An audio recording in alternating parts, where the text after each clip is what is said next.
please. The agenda was posted on Thursday, July 24th, 2025 at 12:30 p.m. Thank you.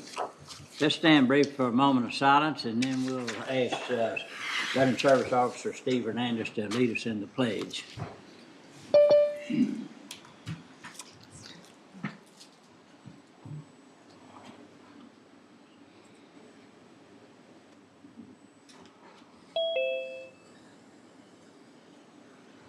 Please join me in the pledge. I pledge allegiance to the flag of the United States of America and to the republic for which it stands, one nation, under God, indivisible, with liberty and justice for all. Texas pledge. Honor the Texas flag. I pledge allegiance to thee, Texas, one state, under God, one and indivisible. Thank you. All right, if there's any members of the public that are here to speak to the court on business matters, please do so at this time. All right, seeing none. Under D, acceptance of county department heads and staff department reports and updates. So what I've asked the departments to do, just to be available to ask questions, these were sent out for your review. We will go one by one so we can get them approved for recording purposes. And if you have questions, ask the question. If not, we'll try to move on through so we can get into what we love so much is budget. So at this time, under D1 is juvenile probation. Mr. Coker's not in court today, but if there's any questions on that, we can pass those on and get them answered for you. Does anybody have anything you want us to reach out to Mr. Coker about? If not, is there a motion to accept the report for recording purposes? So moved. Second. Have a motion second. Any other discussion? No other discussion. All in favor say aye. Aye. Opposed? Pass. Under D2 is engineering monthly activity report. A lot of activity, looks like, a lot of things we're working on. Any questions about any of these? All right. What's the pleasure of the court? Motion to approve. All right. We have a motion and a second. Any other discussion? No other discussion. All in favor say aye. Aye. Opposed? Pass. All right. Under items D2 is the County Veteran Service Officer monthly activity report for April through June. If there's any questions there anyone would have, Steve? If not, is there a motion to approve the report or accept the report for recording purposes? So moved. Second. Have a motion second. Any other discussion? No other discussion. All in favor say aye. Aye. Opposed? Pass. Under, be sure I didn't miss one. Oh, here's one. All right, under D5 is purchasing's monthly activity report from May through July. Any questions on that one? Motion to approve. All right, we have a motion to accept it for recording purposes and have a second. Any other discussion? No other discussion. All in favor say aye. Aye. Opposed? Pass. Judge, did you want to do D4 or Did I skip it? Holt? Was there any reason? D4? Maintenance of equipment? Okay. All right, under D4 is maintenance of equipment, monthly activity report, April through June. Any questions on that? If not, what's the pleasure of the court? Motion to approve. Second. I have a motion second. Any discussion? No discussion. All in favor say aye. Aye. Opposed? Pass. Under D6, maintenance of buildings. Any questions for TJ? If not, is there a motion to approve the maintenance report for recording purposes? So moved. Second. A motion second. Any other discussion? No other discussion. All in favor say aye. Aye. Opposed? Pass. All right, under D7 is pretrial services monthly activity report. Any questions there? If not, is there a motion to accept the report for recording purposes? So moved. Second. We have a motion and a second. Any other discussion? No other discussion. All in favor say aye. Aye. Opposed? Pass. All right, under D8, Health Services Monthly Activity Report. Any questions for Heather? Not, is there a motion to approve the report for recording purposes? So moved. Second. All right, I have a motion second. Any other discussion? No other discussion. All in favor say aye. Aye. Opposed? Pass. All right, let's see. Under D9 is Information Technology, Johnson Court. Is any questions for John about that department?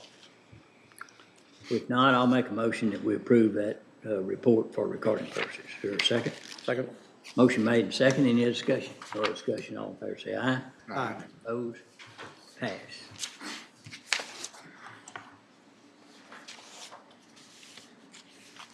Those beautiful charts, though. I mean.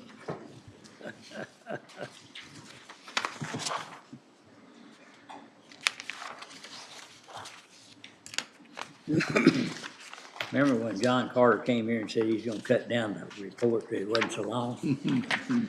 Very quickly. All right, under D11 is Texas A&M AgriLife. No one will be in court today, but there's a report. Any questions about it? If not, is there a motion to approve the report for recording purposes? So moved. So moved. All right, D10. miss it, I'm sorry. It's okay. We got this. So we one. got D11 on the table. Yeah. Oh, Yeah. There's a So, motion and a second. yeah, so no discussion, all in favor say aye. Aye. Opposed? Pass. What was the other one? D. D10. HR. HR. Under HR report, hate to let them off easy. But, is there any questions about that? If not, is there a motion to approve that report for recording? Approve. Second. I have a motion second, any discussion? No discussion, all in favor say aye. Aye. Opposed? Pass. Okay. Judge, did we do D5? Yes. We did purchasing? Yes. I'm sorry, I'm probably sleeping during that time. Okay. Okay, going down, under item E, under, budget amendments, transfers, changes, so on and so forth. Under, E1 is regarding the FY '26 budget. So Francis, it's all yours. Do we want to go ahead and, is there any other items y'all want to do before then, or it's up to you? Justin, any other items? Yeah, we need- Judge, Yes. Judge, if you want to, we can knock out the check run and some of those other action items first, if that's okay. All right, So those are under item F. F1 is financial obligations of Clinton County, authorization for county treasurer to pay county checks, wire electronic transfers issued since the last authorization. And we just need a motion to approve that check run. So moved. okay, have motion second. Everybody wants the check run to happen. Motion second, any discussion? No other discussion, all in favor say aye. Aye. Opposed? Pass. F2 is regarding the local provider participation fund, authorization of commitment, declaration of intent for an intergovernmental transfer regarding uncompensated care of the UC program. Heather? Yes, good morning. What we have here is a commitment form for the UC Demonstration Year 14 Final IGT. The commitment form is due, I believe, today, July 29th. Any questions? What's the pleasure of the court? Motion to approve. Second? Have a motion second, any discussion? No other discussion, all in favor say aye. Aye. Opposed? Pass. 3 is discussion and/or action regarding departmental moves and expansions. And so, TJ, if you want to kind of step through this, just a little bit of background to court as a reminder that purchasing the 2124 North 25th Street building allows us to take a lot of pressure off the records building with the relocation of the auditor's office there. That frees up some room in the basement. And then also health services will be moving there as well. So, TJ, I'll share my screen and we can kind of step through them.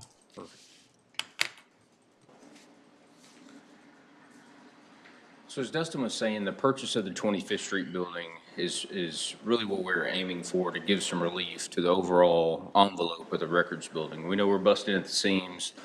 All the departments are full, everybody's fighting for space. So the thought process is, once the auditor's office is relocated from the records building into 25th Street, and once health services is relocated into 25th Street, that alleviates some of the pressure on the building itself. So we can make some shifts by utilizing the current auditor space as the engineer's future space. So we'll move them down from the first floor to the basement.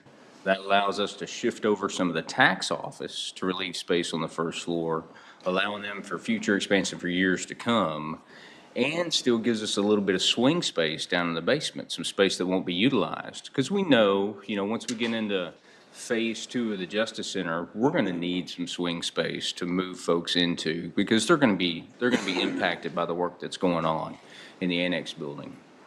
So that's what all this is about. We're taking the trickle effect, moving folks in the right places, giving adequate space to those who need it the most. So the tax office expansion into the first floor alleviates everything for them. We show some future moves up here that are still kind of pending a few items, but HR could potentially move into the old IT building to give them more of a private space, more of a private setting for folks to come into. And then we could also allow for an elections expansion, either down into the swing space created in the basement of the records building, or into the current HR suite. So we've got some options there as well. So 25th Street really changes a lot of stuff for us, and we've really got some decisions we need to make.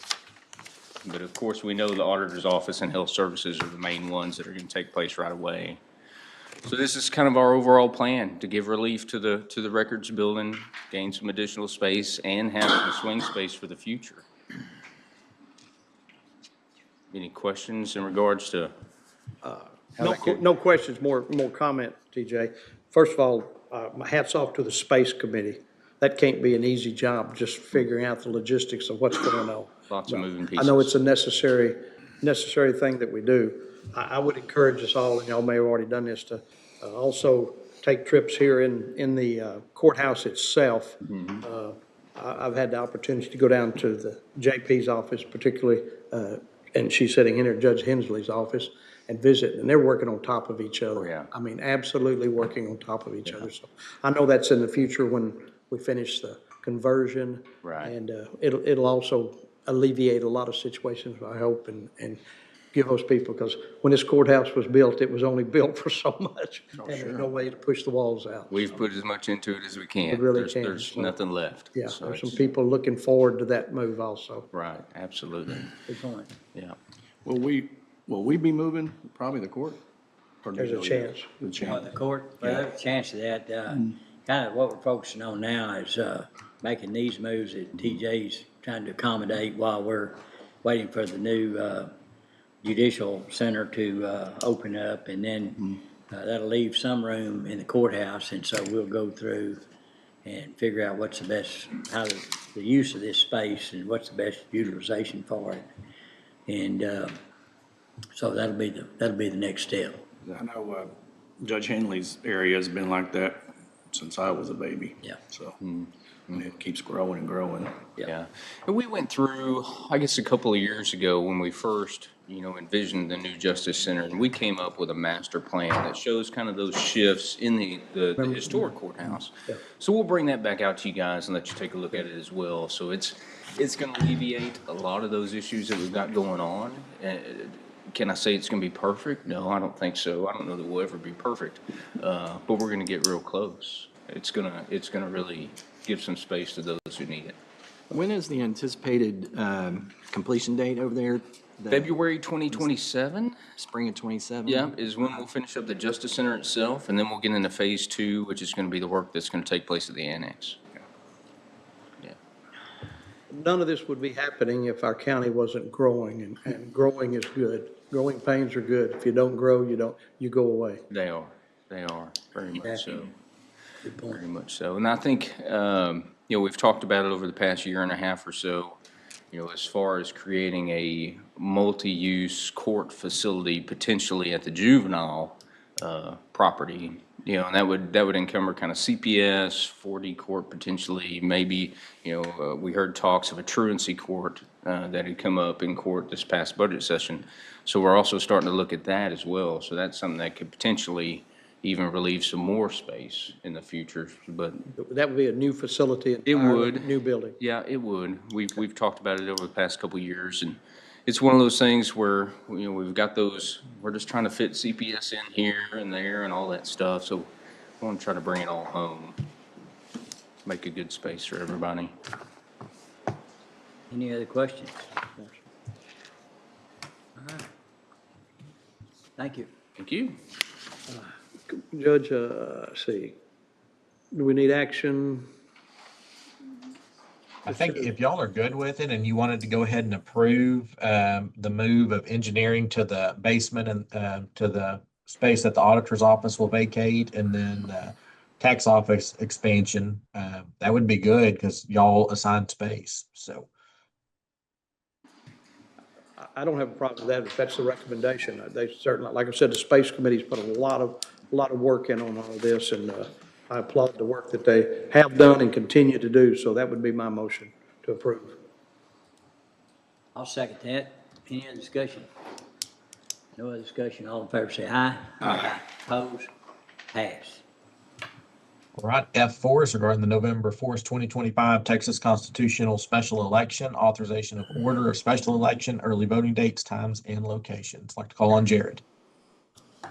Yes, this is just basically a formality where we order the election for the upcoming November election. If you have any questions about it, let me know. Otherwise, we just need to approve this order. Are these just constitutional amendments? Yeah, so what we'll have on the ballot is countywide, we'll have constitutional amendments, and then there will be cities and schools as well. Right now, we have, I believe, 19 entities that possibly will hold an election. They should be calling their election anytime now. Depending on if the candidates apply for those positions or not, will determine if there will be an election with that city or school district. And so that number will be whittled down. Jared, are these dates, they include those early voting date changes? Are you talking about the new law change? Yes. Mm-hmm. So that law is not going to go into effect just yet. Technically, it goes into effect September 1st.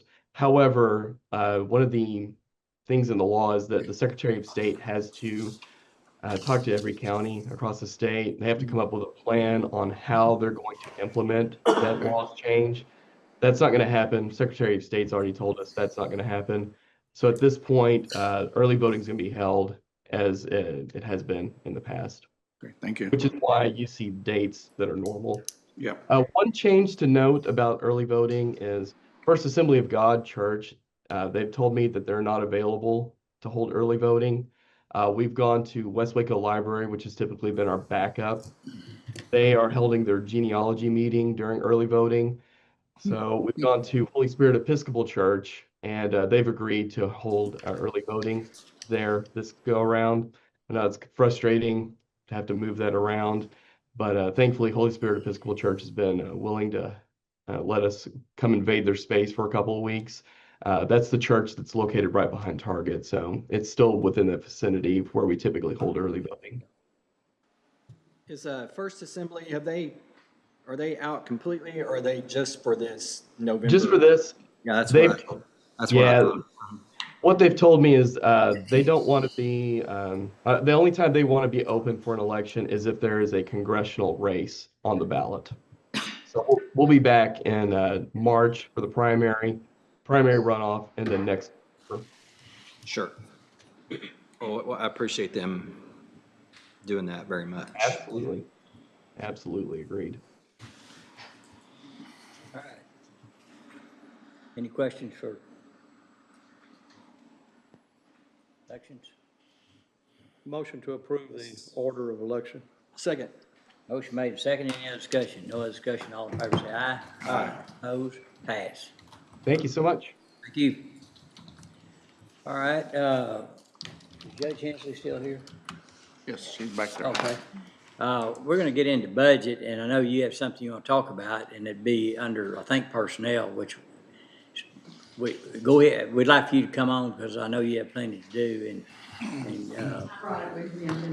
okay. Okay.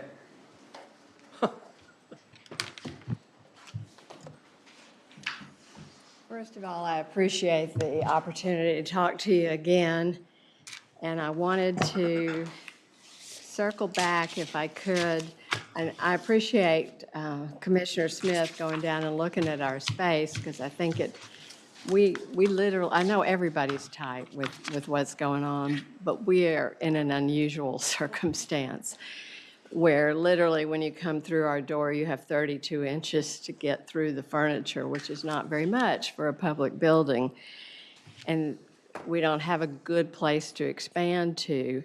And that's why it's so important to me to keep the good people I have. The only reason it has worked as well as it is with the volume that we're increasing is because the people in my office have really, they all have a good temperament. They work well together. I don't want to lose one, because it's only because we have a good ambiance that we're not in the hallway screaming at each other. And I have one situation where I have a real disparate salary. When Vicki Merritt was hired 8 years ago, she's the techiest among us, but she had no legal experience. So we hired her in at the bottom. Well, she now has 8 years of legal experience. And we hired, when Laura Berger came on, we hired her at the top because she had 8 years of experience in a JP court. Well, Vicki now has 8 years of experience, but there's $8,000 discrepancy between what they're making. Right now, Vicki is making .835 of the maximum in the band.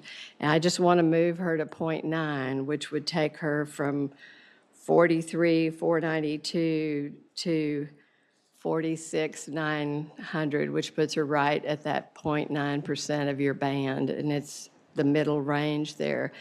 And she's actually worth every dime of the top, but I know y'all have a lot of people and you keep the balance. But I'm telling you, the only reason my court is still working is because these people get along so well, and I don't want to lose somebody. And even though we need another person, I'm reluctant to bring somebody else in when we're on top of each other, because we literally would be even more so. And I'm sure y'all have all had the experience that you hire the wrong person and it totally destroys the culture, if you will. And I can't do that. If I destroy this culture, the whole thing's going to melt down. And I've shown you before what we're doing. We're going to be over 2,000 civil cases, and we desperately, if we could just have some more file space somewhere, if there's a closet in a basement somewhere. We're running, when they changed the law where these debt claim people can so much more easily get a receiver and a garnishment, we're having people pull cases that are 5, 6, 7, 8 years old and ask for a receiver on them and then do a garnishment. So we're constantly getting files from archives, and archives is having trouble getting to the building, as we all are. And so we're constantly going back and forth. If we could have files, even if they were in the records building or across that way, where we didn't have to send everything to archives, because once they ask for that receivership, we know we're going to have to go back in 90 to 180 days and touch it again, because they have to either ask for a new one or they have to terminate it. So we're doing this constant shuffling, and it's not just the current files that we're shuffling. They've made it so much, I guess they are recovering a lot more money from these older cases. So we're seeing, you know, the last 10,000 cases are now in play, so to speak. So I am begging you, and I purposefully pulled back my request for myself because it's more important to get Vicki money and not lose her. I don't know if you've been in my office. This is the most encouraging person. She's the reason it stays so lighthearted. Everybody who comes in my office eventually tells me how much they enjoy coming in, because everybody's just so friendly and nice. And she's the most upbeat person I've ever met, and she works at a really fast pace. And those are hard combinations to find somebody that's got that upbeat personality who doesn't end up just visiting all day. And she works, but she's very, very friendly and nice to everybody who comes in. We have people that I think have slowed down their payment schedules because they like to visit with Vicki. I kid you not, we I'd have write these, her up for that. we have these older gentlemen that were paying $25 a month, and now they're paying 10 because they enjoy coming to see Vicki. And I don't want to lose her, and I know she can go out in the market and get more. So I would really appreciate if you would consider making an exception here. And if you could find us some closets big enough for a file cabinet or two. Yeah, well, we'll work on the file deal for sure, and between TJ and Archives, try to figure out a more expedited. Yeah, I didn't realize he was the person doing that. I may go, Well, he's got to find the space, and then the other is, quicker way to get Archives moving. Construction is always a challenge, and well, I'm sure they'll get this street put back together before long, but. Yeah. Do we have a dungeon here? I've never been downstairs. TJ, do we got a dungeon? yes. There is a, It's not suitable for files. Okay. We think we may have a solution to your problem. So I'm getting with Dustin right now. CPS Court just moved out of their current space. They're over in the annex. We may have a small room that we can use. We'll bring that back to court for approval. If we could, set some file cabinets up so that once they reactivate those old cases, we don't have to send them back to archives. We could, have them where we could access them ourselves. That would save a lot of time, because every time you have to go to archives, you got to stop and make You a have to have list. a paper file, you couldn't use a digital one to work from and then get the paper. If you wanted to put enough time into it, you could do anything. It's faster to use the physical file than to go back and try to put all that stuff digitally. Because a lot of our time, we try to keep a year's worth. That's getting harder and harder. But now they're activating these things that are several years old. And so we have a record of everything in it, but they're handing us paperwork that has to go back into the file, because they're handing us something either terminating the receivership or asking for a new one. And so you have to do something with that. Yeah. And you scan it in, but you still have to put it there, so if, God forbid, somebody should decide to appeal something, you can send the whole file. Yeah. So, Okay, and also, TJ, besides Claire, IT, talk about other solutions. And I know Tyler's got some products that supposed to be, the filing deal and retrieving is supposed to be faster, but that's what I heard anyway, so. Judge, thank you. It's been tight down there for 20 years. So, I mean, you got to go out in the hallway to change your mind down there in her office. So it's. well, we do have a part-timer there, and so we managed to squish in that third desk. We'll see how. But there's not enough room for her to have a printer, so she prints off of something in another room. So you really can't put a full timer there, because she's literally like 4 feet from the wall behind her. Okay. ultimately, I think we Appreciate have it. to, Thank have to you. worry, what we have to work towards is February of '27. And the completion of the, Here. of the, Yeah. of the building behind us. Yeah, you did. So in February of '27, when y'all move over there, will we immediately get to move, or do we just Well, I start mean, it'll working be on a some other process, just like, space? hopefully, Hopefully it'll within, be quick. yeah, hopefully we can get, So there's hope on the horizon? yes, Okay. that's, Thank you, I appreciate it. that's what I see. I want a couple of comments. Number one, wouldn't, if you digitize, from my experience with digitizing, eventually have to come back and print something because somebody wants a paper copy that's involved with the case. So there's a lot of going back and having to do that anyhow. Isn't that true? Absolutely. We are digitized. Every piece of paper that comes in gets scanned and put in the digital record, but you still have to do something with the filing. And people want to be handed something. And people come back and want copies, and so you have to have that original. And if somebody appeals, you have to send a physical thing upstairs, not just a digital. Send that. Any other questions? The only other thing I'd say, if you added another person, you'd have to give up a broom closet. That's true. And I've thought of moving. You know, I actually, I really like, even though we're squished, I like being able to hear what's going on in my offices. I think it helps a lot, so I don't really want to get relocated someplace. I want to be able to hear what's going on. Well, you definitely can do that. Yeah, I can do that now. Thank you, Judge. Thank you. Justin?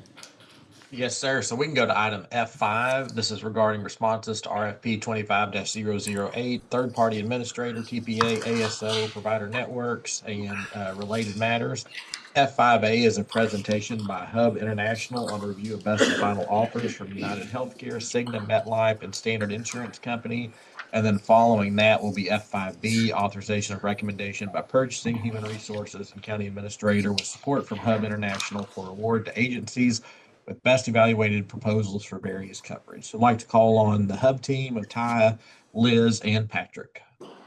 Do we want Anna up here with this presentation, Judge? If it would help us? Well, it would be better, yeah, to hear. Thank you. There's another seat at the table.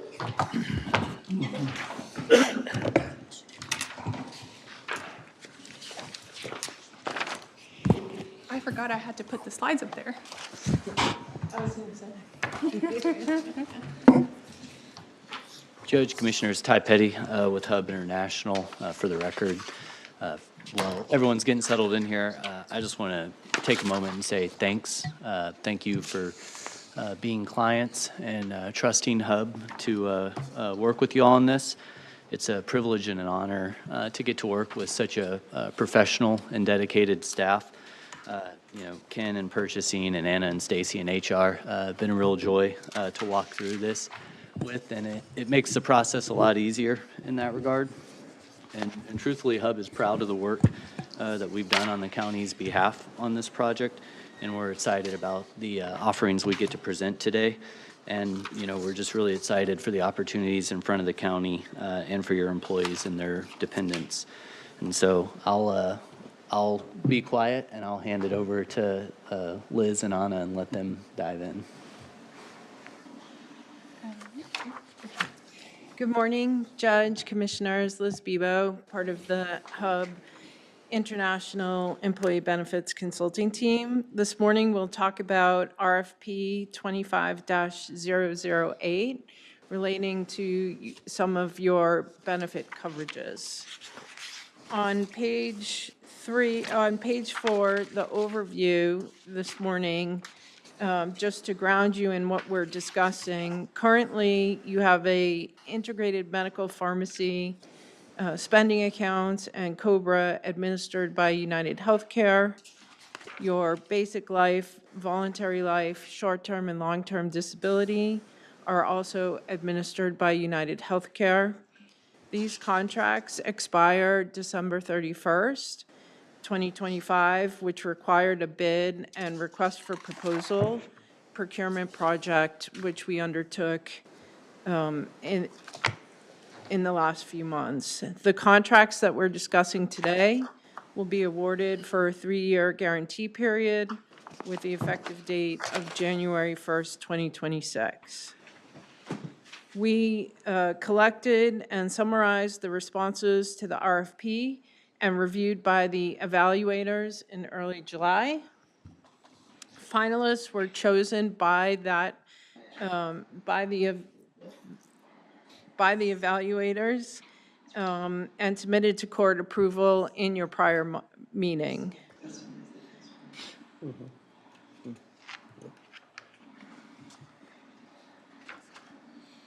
We did hold finalist presentations here on July 21st with the best and final selections from the evaluators, and the scoring was completed and submitted July 24th.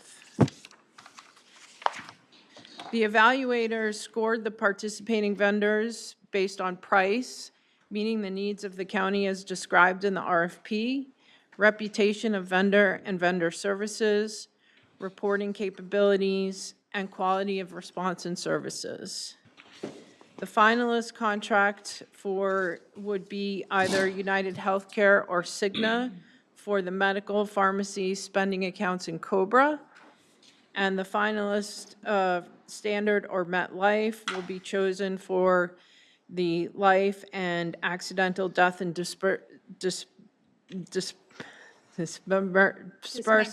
sorry, and short-term and long-term disability. It's a tongue twister. On page 7, as mentioned, the finalist, United Healthcare, is the incumbent, and Cigna was chosen as best and final. Here we are picturing the estimated costs for the January 2026 health plan. The current contract is listed in the first column, and then we have the best and final offers from United Healthcare and from Cigna. On the medical administration fees, the United Healthcare, they provide you a per employee per month pharmacy credit, which is against the, for the rebates, which goes against your administrative cost, which is why that administration cost looks a little bit lower. You do get, under the UHC contract, the benefit of rebates earned versus what they've given you as the administrative fee holiday, whereas Cigna will pay you pharmacy rebates July 1st and January 1st with a reconciliation at the end of the year.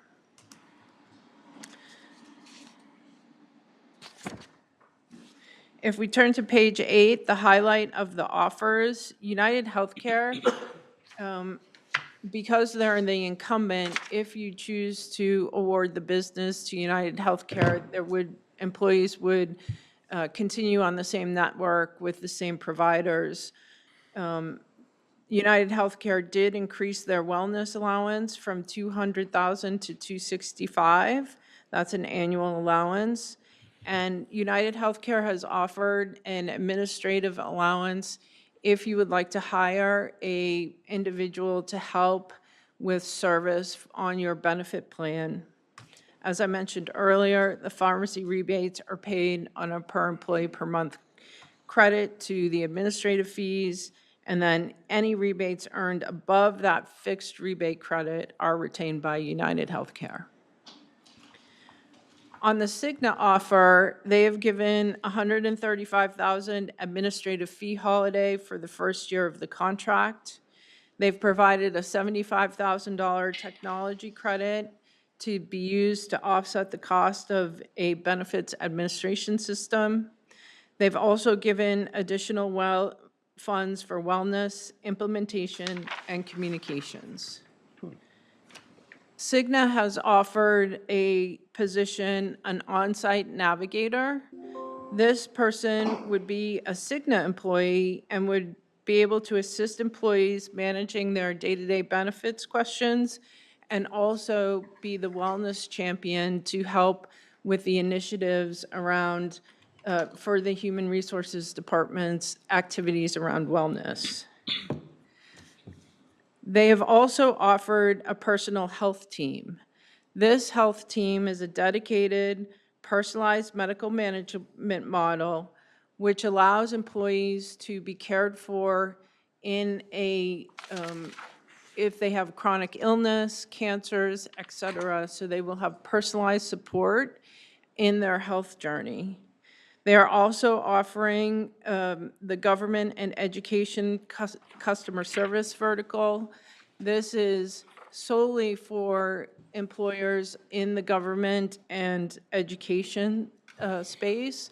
And so the customer service representatives are more knowledgeable about some of the items that affect our government and education employees at McLennan.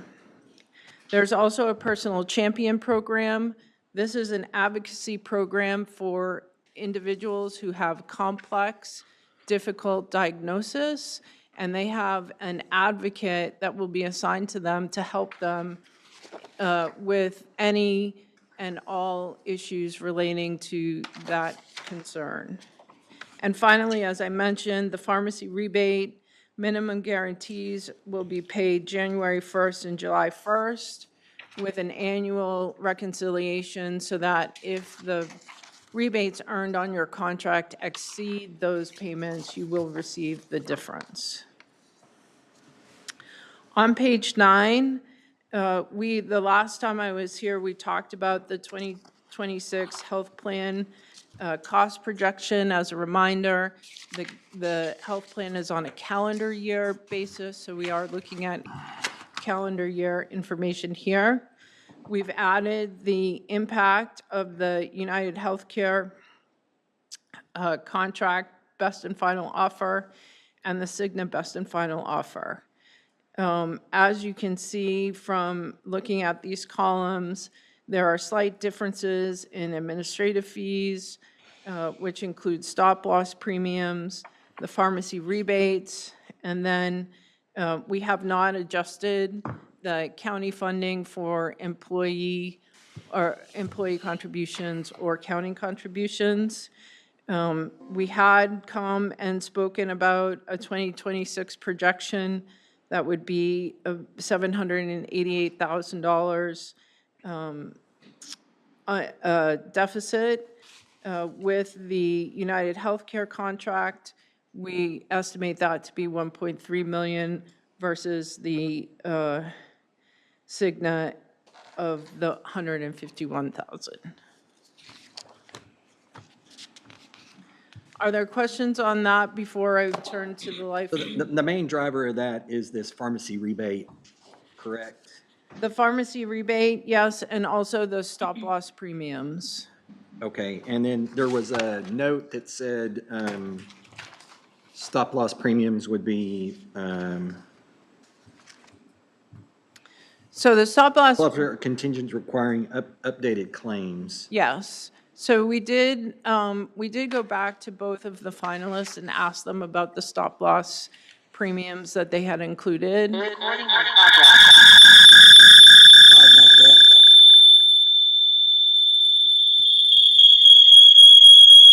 How's that feel, everybody?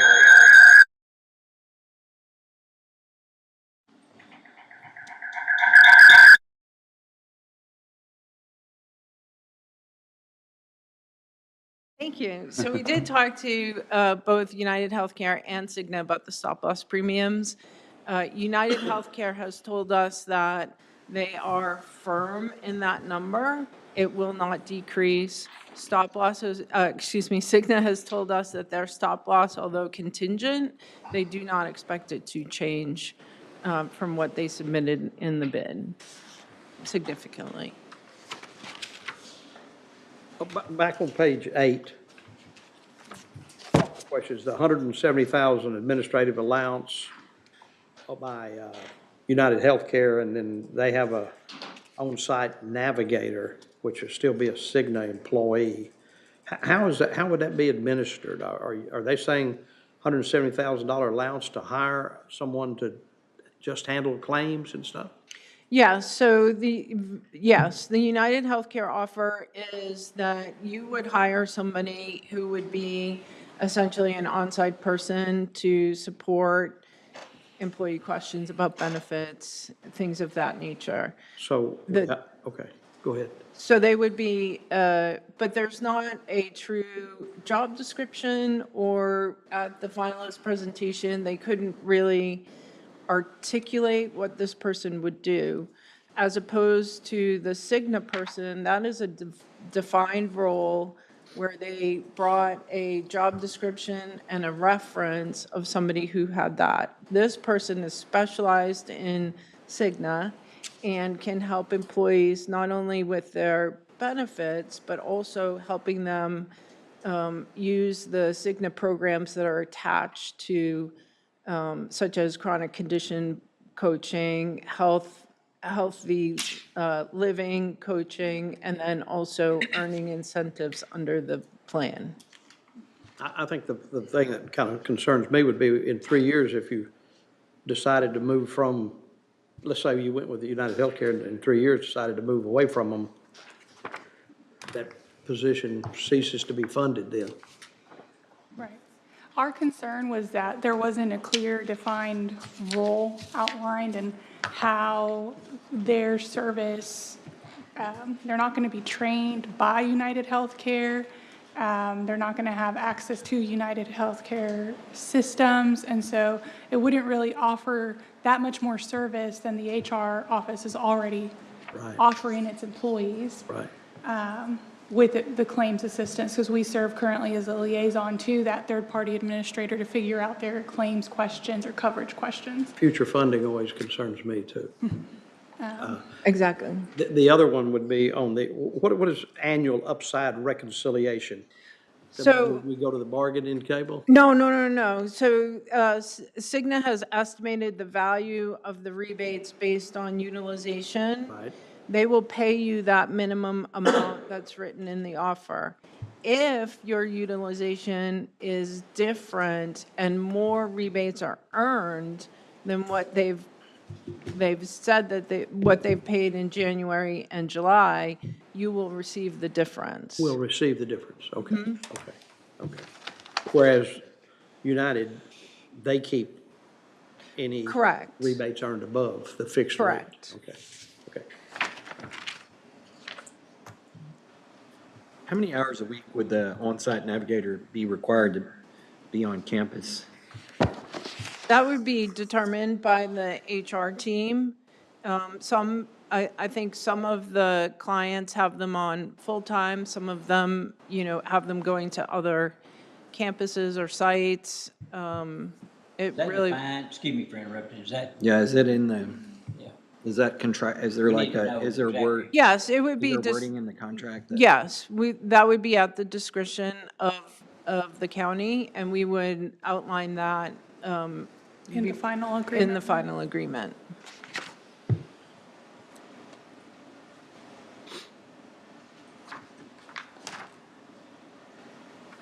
any other questions? Any other questions on the medical? Okay, so, great, we'll turn over to the life, ADD, and disability. I'm not gonna say that again. The finalists here are the Standard and MetLife, both of which came in for presentations, as I mentioned. The highlights of those offers, and just as a reminder, the disability products are voluntary. The basic life is paid for by the county. The Standard did reduce the active employee rate, which lowered the estimated annual premium. They have included an employee assistance program, which would be eligible for all employees to participate in. On the supplemental life, they have slightly lower rates than current. Guaranteed issue on the Standard increases from 150,000 to 200,000 for employees, meaning that when they enroll, they're guaranteed 200,000 in coverage without evidence of insurability. And for spouses, that is increased from 30,000 to 50,000. They also have a true open enrollment, which allows employees who may not have chosen these coverages in the past to enroll in them without evidence of insurability at the guaranteed issue. And then they have improved the pre-existing condition limit, meaning that the look-back period right now for a pre-existing condition to be covered is 12 months.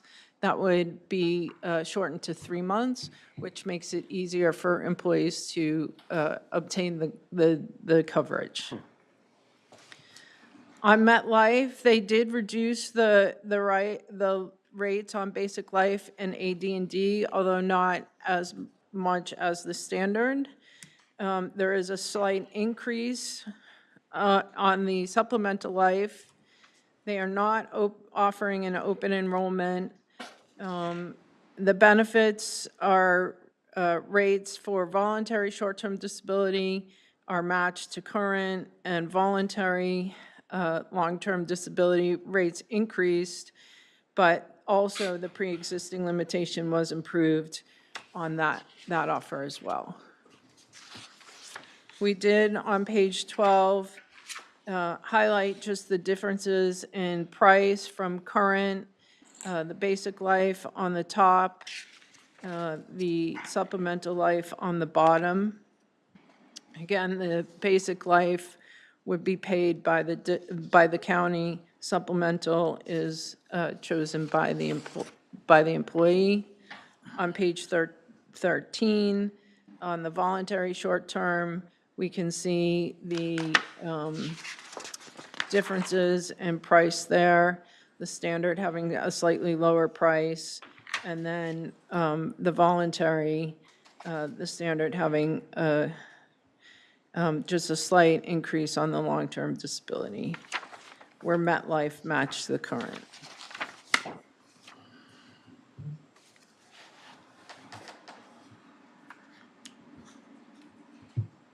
Questions? If I can just comment on the process taken.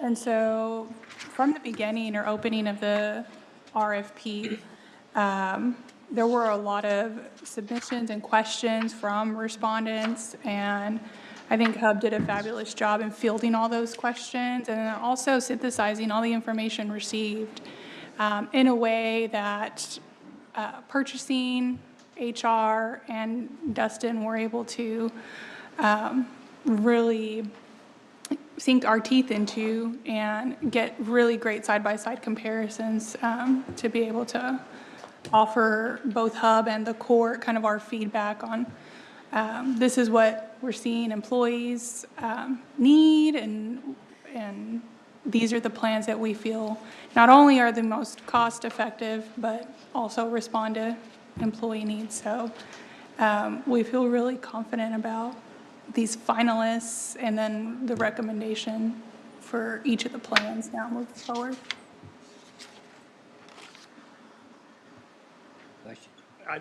Well, just, I guess it's a question, and I'm not knowing for sure which way we're going, recommendations. And we're currently under United Healthcare, and Cigna looks like they've got a good proposal also. I think there's probably something in here that you can explain as far as disruption analysis. How many current providers in our county and locally take Cigna versus United Healthcare, and what type of, are we going to lose providers, gain providers, and so forth? Sure. If we turn to the appendix on page 16, we did both of those activities where we looked at the network, geographic access, and then also a provider disruption and a network and a claims projection. So Cigna and United Healthcare, Cigna being in the middle, United Healthcare being on the end. If we look at the primary care, the first geographic access point, to primary care physicians within 10 miles of, and this is of employees' homes, Cigna has a 96% match, and United Healthcare has a 91% match. So what that tells you is that Cigna has more primary care physicians in the geographic area than United Healthcare. So that's how you would interpret that.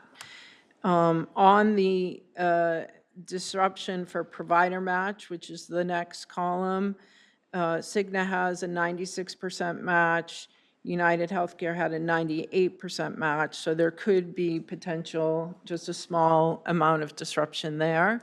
However, there is if Cigna is chosen and somebody finds that their provider is not in the network, we can then provide that to Cigna, and they will determine if they can bring that provider into the network. A lot of times, for when you see the disruption, it's around chiropractors, those types of services.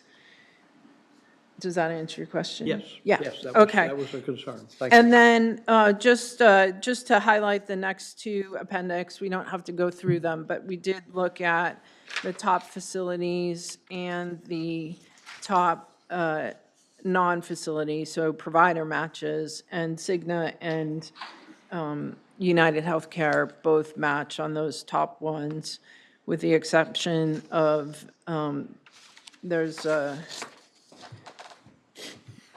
the Baylor Scott and White Transplant Services would be in network with Cigna, currently out of network with United, or non-contracted.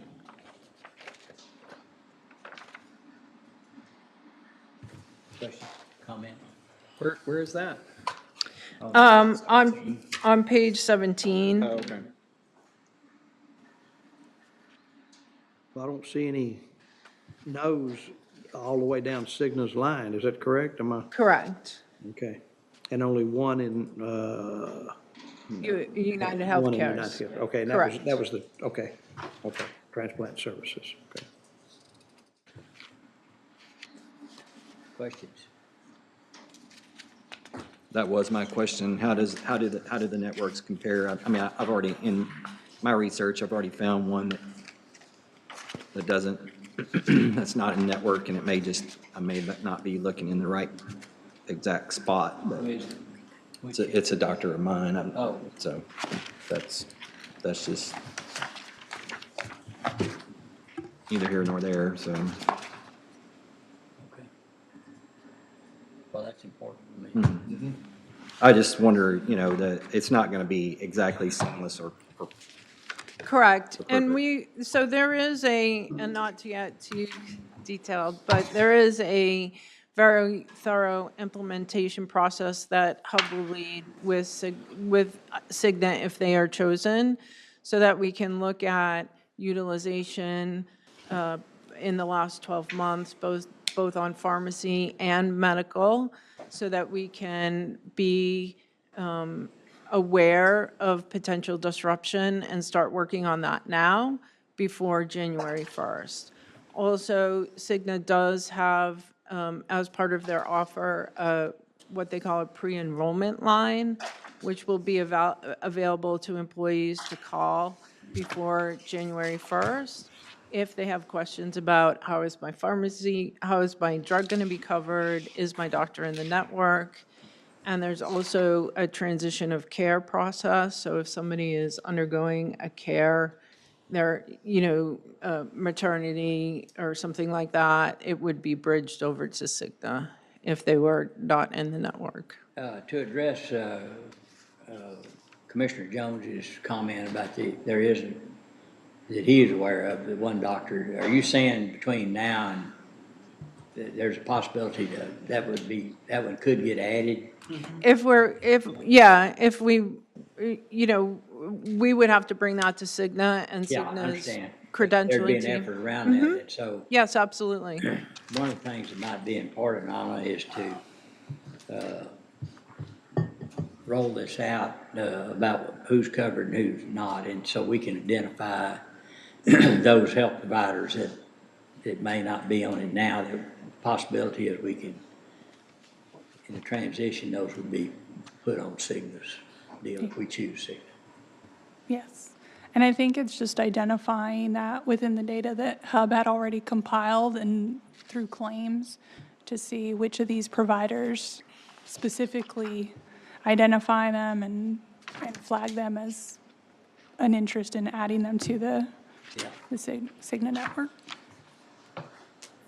Pharmaceuticals, local. Can you just, off the top of your head, tell us what pharmacies are included in the network and which ones Which ones aren't? Yeah, aren't? Yeah. You know, Like, I mean, there's only so many big pharmacy providers here in McLennan County, I guess. You know, in reality, do we know, is anybody outside of the network? Like is HEB, Walgreens, CVS? Circle Drug, Circle get the small Drug. ones in. Yeah, I mean, seriously, have we looked at that to see what that looks like? Yeah, so we do, Walgreens, CVS, HEB are all in the Cigna network. The Circle K, I would have to. No, it's, Circle Drug. Circle Drug. Yeah, I mean, not, You can Circle buy, K, you can get your prescription Sorry. six-pack. Yeah, right? This I'm one. sorry, I'm sorry. I didn't I was gas, going I'm there, or in the sorry. parking lot, you can get something else. Yeah. Yeah, Circle Drug, sorry. Yeah, Circle Drug, Lynn's Pharmacy. Lynn's Pharmacy. Private, small operators that are But important they're, to us. they're very much utilized locally. Yeah, absolutely. I think Liz can probably get a more expansive list of all the pharmacies, but I think one of the key differences in the pharmacy providers between the both plans currently, our maintenance drugs are restricted to either Walgreens or Optum mail-in service. On the Cigna pharmacy now, they would have the option, if they had a maintenance drug, to purchase that at retail 30-day at other pharmacies and not be limited to just Walgreens or Optum. But if they went to the 90-day, then it would be back through the, So, on the 90-day, you can choose CVS or Walgreens or mail order under the Cigna plan. okay. So it But seems you a lot could more get the 90 flexible. days, though, at your regular retail, at network prices, correct, under Signum? There'd be more flexibility in the, There would Yes, be more there more flexibility. flexibility, yes, because you can choose. because right CVS now, or the only Walgreens. way that you can get 90 days is through mail order or Walgreens. Correct. Correct. So you could choose CVS if you wanted for that 90-day. I don't even know, does Scott and White still have a pharmacy over in town? They still have a pharmacy? I know Scott and White's in the network. I got one in Belmead and one in North. They have one at their Hillcrest, like, campus, Yes. too. On site? That's right. Okay. That's the one I use. Was is it in the network? Is it gonna be in this? Yes, it Cigna? should be. Okay, okay. If that's the way we go. I don't know where we're headed, but I haven't seen that part yet, so. And so based on the information that Hub has compiled and their history with both of the third-party administrators with other clients, and they're sharing their insights, purchasing, Dustin and HR would recommend Cigna for our third-party administrator, pharmacy, stop-loss, and spending accounts, and then we would recommend the standard for the life and disability products. Question before we get to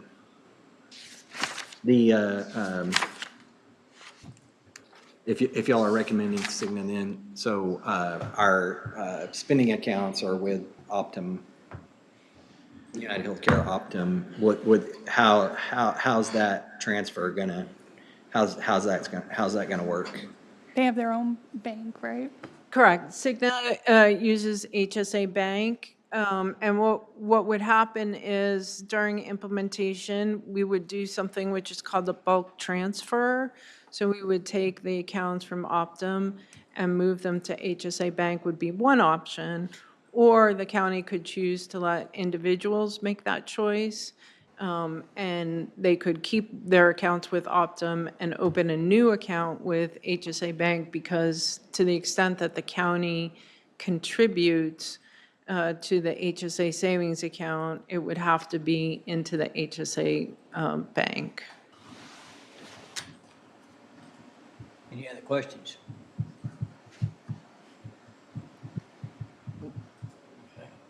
It's about a $1.2 million difference. That's significant.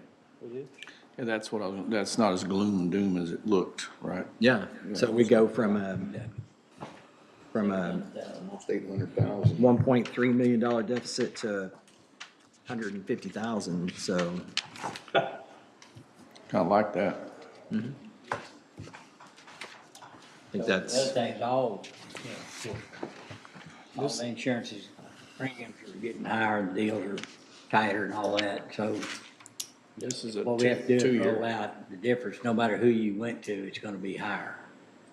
And this is less higher than the other one. Yes. Is this a 2-year contract? 3-year with options for year 4 and 5. Yeah. We don't want to have to bid it out every No. Correct. year. That's It's what I a was lot- hoping, we didn't have to do this every year. It's a lot of work. Lot of Two reading. well-known providers. They're both extremely well-known. Cigna's got a great name, as far as I know. Yeah, I agree. And the thing that's important too is these bigger companies probably have a more robust fraud detection piece that could hurt us, as we know from the past. So,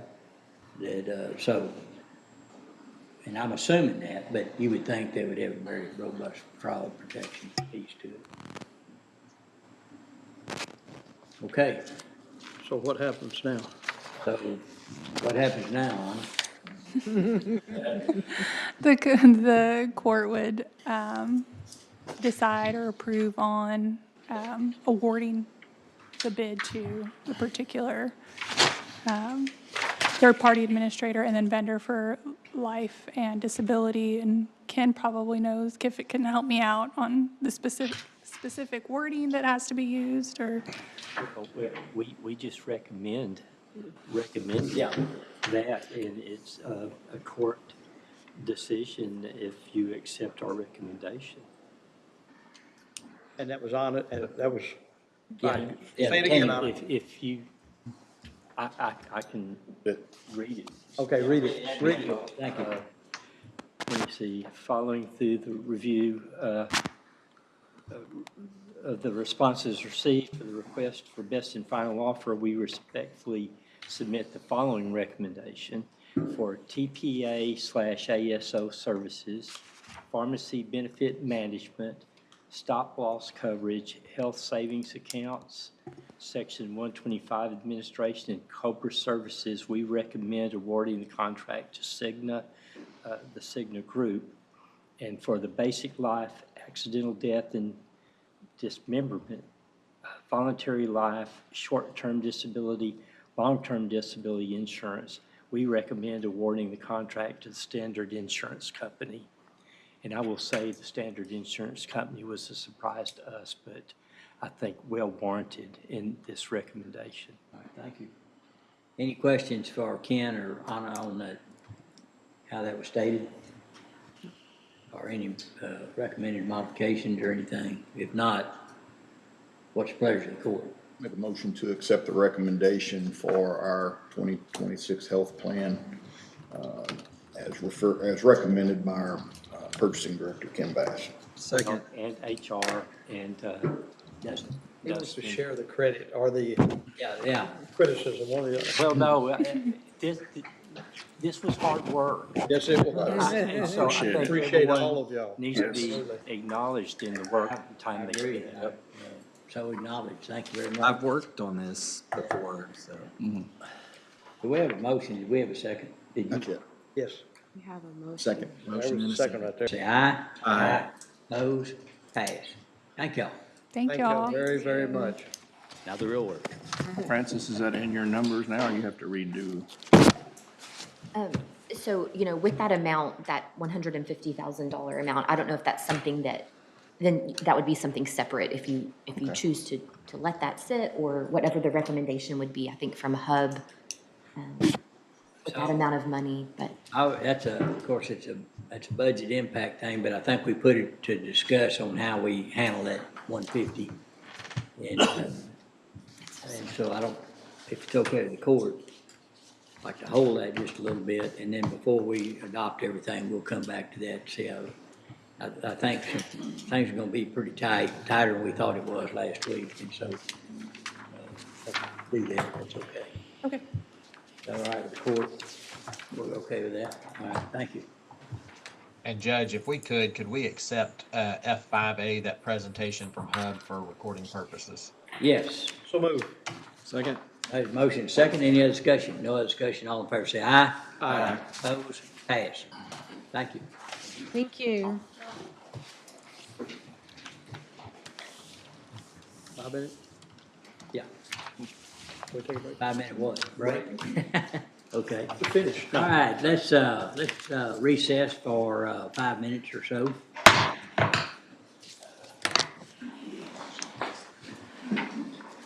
Recording stopped.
budget? Yeah, budget.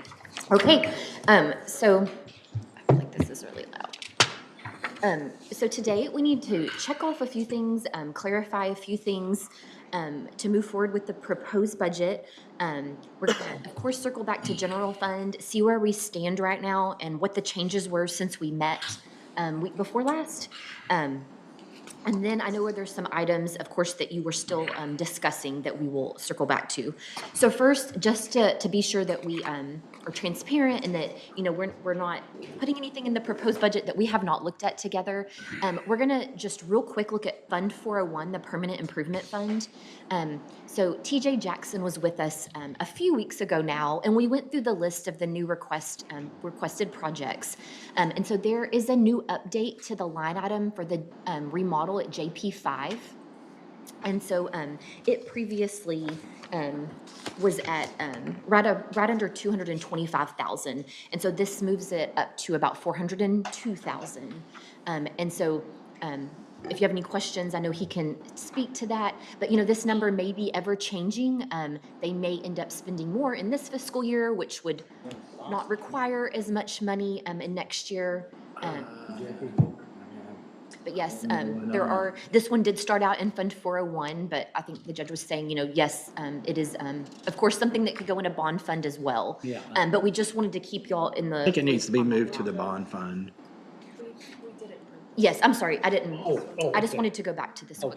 Okay. And this is kind of cart before the horse, but we needed the budget to be there before you guys see the bids. Ken will bring the bids back, I believe, next Tuesday, so you'll be able to see them.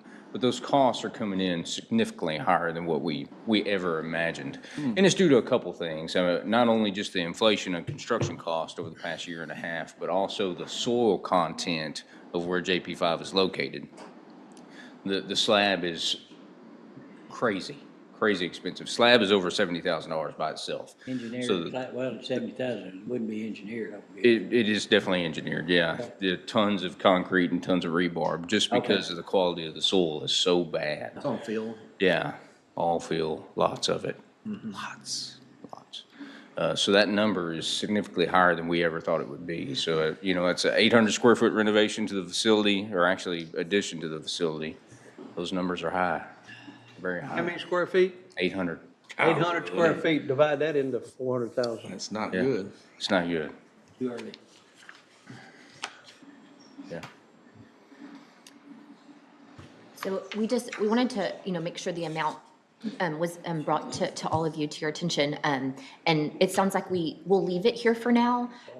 When those bids come back, Ken, did you say that was on the next agenda, or? Yeah, for the. Okay, so when those bids come back, if you want, we can revisit this conversation, and if y'all want to move that project to the bond fund, we can. I don't know What it why would we do. would. Okay, well, we can go ahead and do that. What it will do here in Fund 401 is just, of course, zero out this line, and it'll increase contingencies. Okay. And so, I think that would be wise, because that, of course, we are not transferring anything into this fund this year, so that'll give you a little more for smaller projects as they arise throughout the years, so. So we're gonna move it to bond. Yes, we can go ahead, I'm we'll go good with ahead that. and pull that out here, so, I'm good with that. perfect. Thank you, TJ. Thanks, TJ. And so next, also just to make sure we check everything off, we're just gonna do a very high-level review of special revenue funds.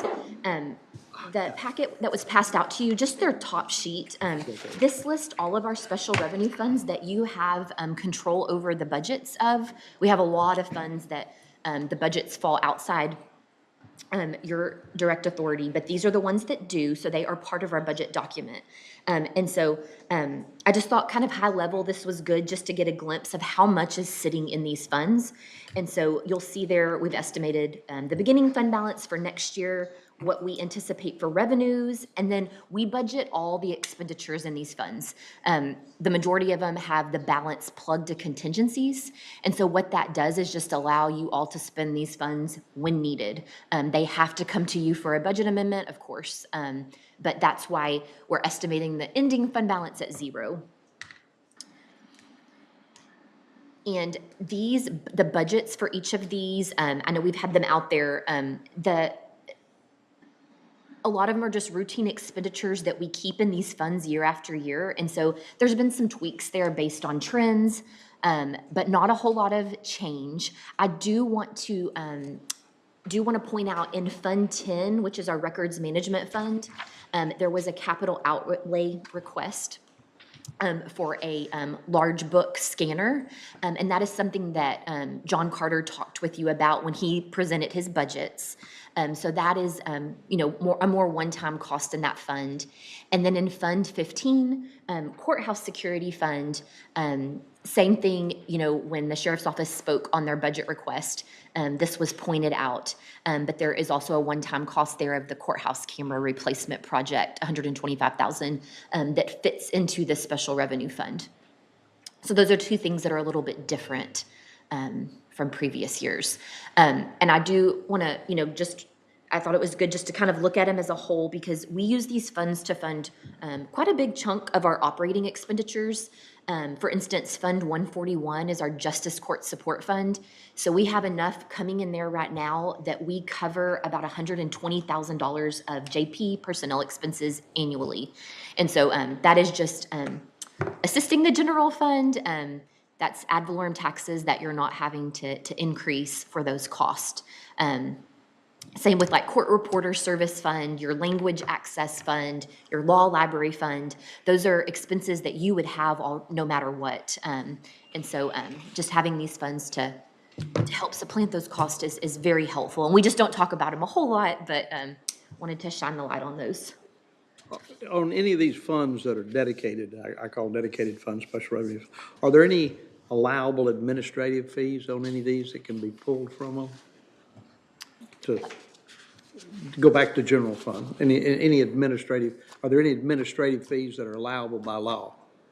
Administrative and As keeping up with it, like? Oh, I think you could look at it from that angle.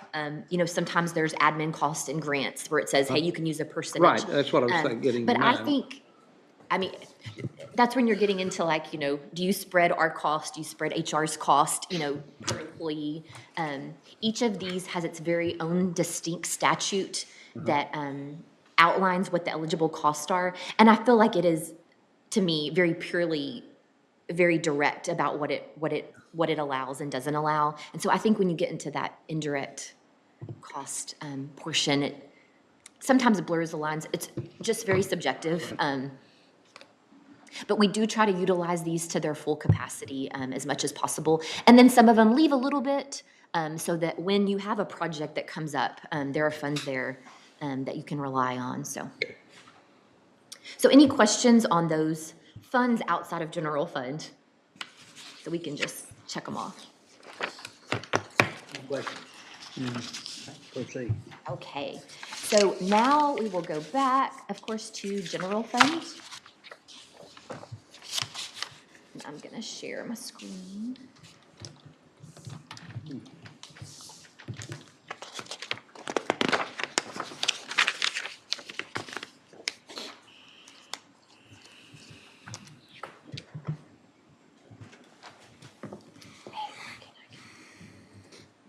So I have this pulled up, and when I share, oh, it's right here. I'm sorry. Bear with me. Okay. So this is just a handful of slides that I just want to make sure we're all on the same page before we keep moving forward. And so these four, I think it's 4 slides. These are in what we passed out as well, if that's helpful. So this first slide up here, so this is currently, as of this minute of this day, what general fund looks like. And so it's going to look a little different than we left it a week and a half ago, and we're going to go through why. But just to kind of remind us what we have worked through the last month and a half, included in here is your COLA for all non-step employees of the 1.76%. We have embedded in here 1.2 million for step pay employee scenarios, specifically 1.2 out of general fund. There was the night pay differential specific for RNs. There was handfuls of salary increases that were recommended by HR. We worked through all of those, and there were some that you approved. There were some increases compared to prior year for some outside entities. So some outside entities we kept at a prior year level, and then some we did increase. So like we're transferred to WIMDEC, our public health district. And so of course we worked through all of those. And then just multiple operating increases and decreases that we went through over the last month. And so all of those conversations are rolled into this one page now. As of this moment. And so I'd like to talk a little bit about why this looks a little different since we left on July 17th. So on the second page that we passed out, or excuse me, it might be the third page we passed out, but of this slide deck, and I have it pulled up there as well. So this will show you what the general fund looked like when we left that Thursday afternoon on July, it says 18th, but I think it was the 17th. And so if you remember, we had kind of worked and tweaked some numbers so that we came to a 32% fund balance figure. And so that's what that first column reflects. Since that time, the middle column there will show you adjustments. And so I'm going to walk through those. So you will see that our estimated beginning fund balance has increased by $824,000. And so last week, we repulled all actual numbers. We reproject all expenditures and revenues. There's a lot of activity that has occurred in the last month that we can play off of and get a better idea of where we'll land. And so, like I said, that had to do with revenue and expenditure projections and just really tweaking what we expect to happen. And so that's why your estimated beginning fund balance has increased. Moving down, your estimated current tax revenues. So we had left this on the week before last with a 2-cent increase on the current tax rate. And so it was at 91 for general fund, about a $92 million in ad valorem revenue related to that rate. As I know you have seen now, certified values came back and our certified value dropped about $711 million. And so you'll see there that decrease of $2.4 million in revenue there in that middle column that's reflected in that drop in the taxable value. So just unfortunate there, but. And then other revenues, like I said, we kind of went through, we reprojected, we re-estimated. And so based on a couple more months of data, we were able to increase our estimate for other revenues by that $94,000. Any questions so far? Just walking it forward. No question. Okay. I would make the comment between now and the end of this fiscal year, any budget or expenditure requests that we approve that come from general or 001 will take away from projections, right? Yes, so we do have embedded there, like, okay, we know we're gonna spend a little of this contingencies and just kind of based on history. And so we've tried to accommodate some of that. But if you come forward and say, hey, here's a $500,000 new thing that we've never heard of, that, of course, that would, yes, set you back. But we're hoping that usually our projections come out pretty close. And, Did the some will projections, fall under did you and just some will say that the projections include spending all of contingency? No, I think some of it, and again, just based on history, it's hard to know. There are some lines that we know that are very big lines that probably will bust before year end. So if those are gonna go over, we will pull that from And contingency. we're talking about countywide, 001. Yes. Okay. So we have to look at it as a whole. Excuse me. No, go ahead. So you're saying like if it's discretionary that we can spend it this year or next year, we make that decision and decide maybe not to spend it this year to have more move over to the prior year, next year? If you said no more movement out of 001, period, then that would obviously maintain our Yes, and ending balance. Well, it kind of kicks the can down the road a little bit, but still it may be a strategy to use because you're still going to have to pay it. It's just going to be. Possibly. Yeah. I was hoping they'd forget about it, but a lot of those big amendments that come at year end and right after are those things that can't do anything about medical services, I understand indigent that. defense. I understand. So utilities sometimes, and so, but no, that's a good. So we have tried to incorporate some of those thoughts already in there, but. And then moving down to expenditures, so we have decreased expenditures by about 266,000. And this is primarily due to juvenile. So what you see in general fund for juvenile is a large lump sum transfer to their local fund. Since we last met, they received their final grant numbers for the next biennium. And so looking at that, we had allotted some money for the COLA that they would be getting. And so that has, in total, decreased what we had allotted in general fund for juvenile by about 200,000. And so we were able to make that accommodation. And then there's just some handfuls of other tweaks that we have made. For instance, COLA, we've been looking at a COLA number for some time. When we layer that in, we then use that 4% vacancy factor. So just some things that it's getting it all finalized. It's just never to the penny, just because we're looking at a lot of estimates. So. And so then that's how we get to that final right side column that you'll now see in the spreadsheet, ending about 1.2 million less than we had originally planned on the 17th. And so again, just to kind of put this in perspective, so this next sheet, that left box, that is what our current fiscal year FY25 looks like. And so you'll see there the bottom line in orange, that is the gap between revenues and expenditures. So in our current year, we're right over 21 million. And of course, that is what we were eating out of fund balance, which was bringing our fund balance down to the amount you wanted it to. So nothing wrong with that. It's just that we did have excess fund balance to cover that. In the second box where it has the green figure at the top, that is the rate for next year, increasing it by 2 pennies. And so you'll see there, it's what we have in the spreadsheet right now.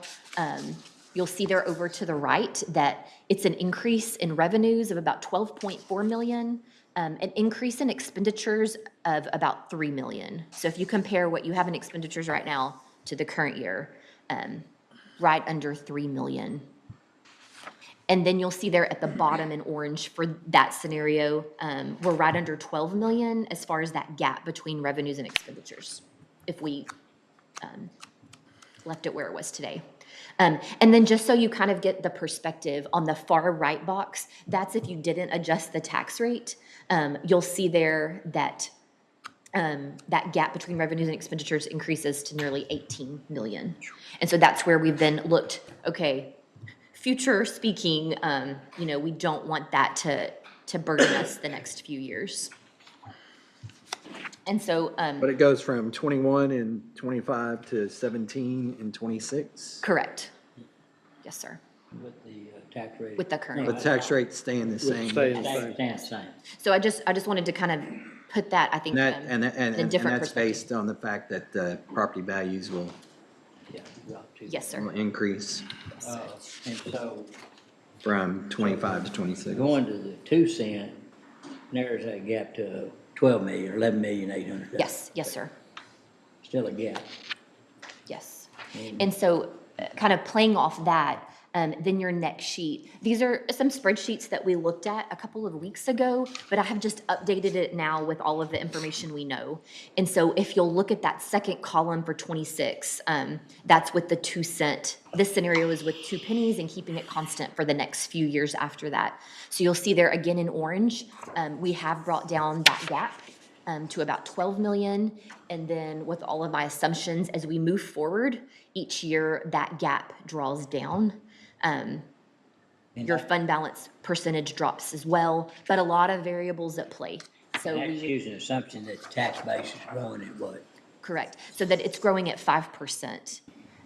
So what we saw, oh, sorry, I need to, And that's a historical, you kind of carried, how far back did you go? I've been looking about 10 years. Okay, good. That's And we've fine. had some really high ones, and then Yeah. this year it was it ended up being, if you just look at the actual taxable value, there's so many values that are at play, but the actual taxable one that we calculate off of, it increased 4.55%. And that is probably the lowest we've seen in quite some time. Right. So, and I have embedded 5% for the next year. Okay, yeah, good. That's a good way to do it. But this sheet as well, you'll see there at the bottom of FY '26, you'll see 34%. And so that is because this scenario has the assumption that we will come 3% under budget. And so, when we look back at the spreadsheet here in a second, it's assuming we spend everything down to the penny. This has that assumption buried into it, so. How much was that? I have 3% under budget. So, to be clear, the 0.34 is the unassigned fund balance percentage? Yes, with the 3% under budget fund assumption. Okay. But staying constant, No, it doesn't, it drops. It drops does. on 2027 and Yes, 2028, assuming the 2 pennies are constant for 3 years. yes. And 33, 5%, 9805. yes, and 5% growth, 3% under budget. A lot of assumptions. I have a percentage in there for the other revenues as well, and expenditure growth. So it's allowing expenditures to grow and revenues grow. But again, depending on if one variable does something very different, it changes that bottom number very, very quickly. And I think looking at the future here, you can kind of play off the scenario and say, okay, next year, we may want to look at, let's keep our expenditure growth to this percentage. And, I know we look through each line item, but looking here, it's just, you can play it out and say, we have to stick to this percentage of growth each year. And I think this year is a good example of that. We definitely kept below what I have assumed for the future years. What is that 2026, the 160 million expenditures, what percent growth is that over current? What is that of 3%? What are you figuring there, 3%, or what is? One. So that 160 is just divided by based on what 150. what you have in the budget this year. Okay. And what is that percent-wise over Let me look real quick. current? I have the amount, but. Be basically 3 divided by 157 or something? Yes, Or- 1 second, I'll get it. I want to get it exact for you. And so that one's the same as this one, divided by 157,353. So what you have in the budget now is 1.9% increase over last year. And I have pulled out all the transfers for permanent improvement and all that to That's not. pretty close to COLA, isn't it? Yeah, it's pretty close to cost of living, yeah. And so we've had some decreases here and there also to help accommodate that. So, Okay, thank you. of course. So what is, you didn't do a 1 cent increase, like over the next few years? What that or looks like. Next couple of years, what that looks like? Yes, I will. I don't have it on this. 1 second, I'll pull it up. It's gonna make this year really bad.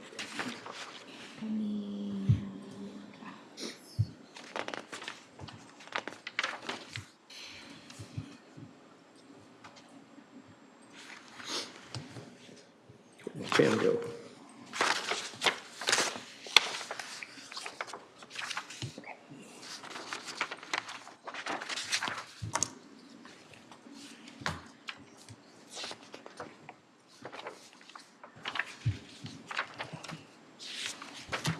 Okay, so this is, I believe I have all these updated as well.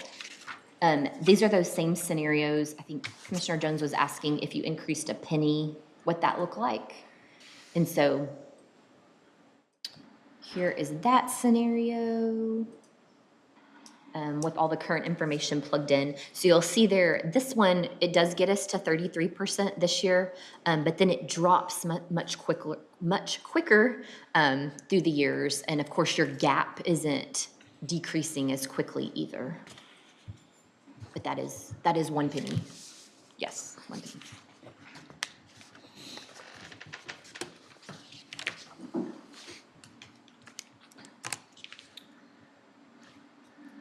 I know you've been lowering the tax rate for the last 8 years, which has been phenomenal, but if you change it, fluctuate it every other year or every year, is that something that can be done? What's that?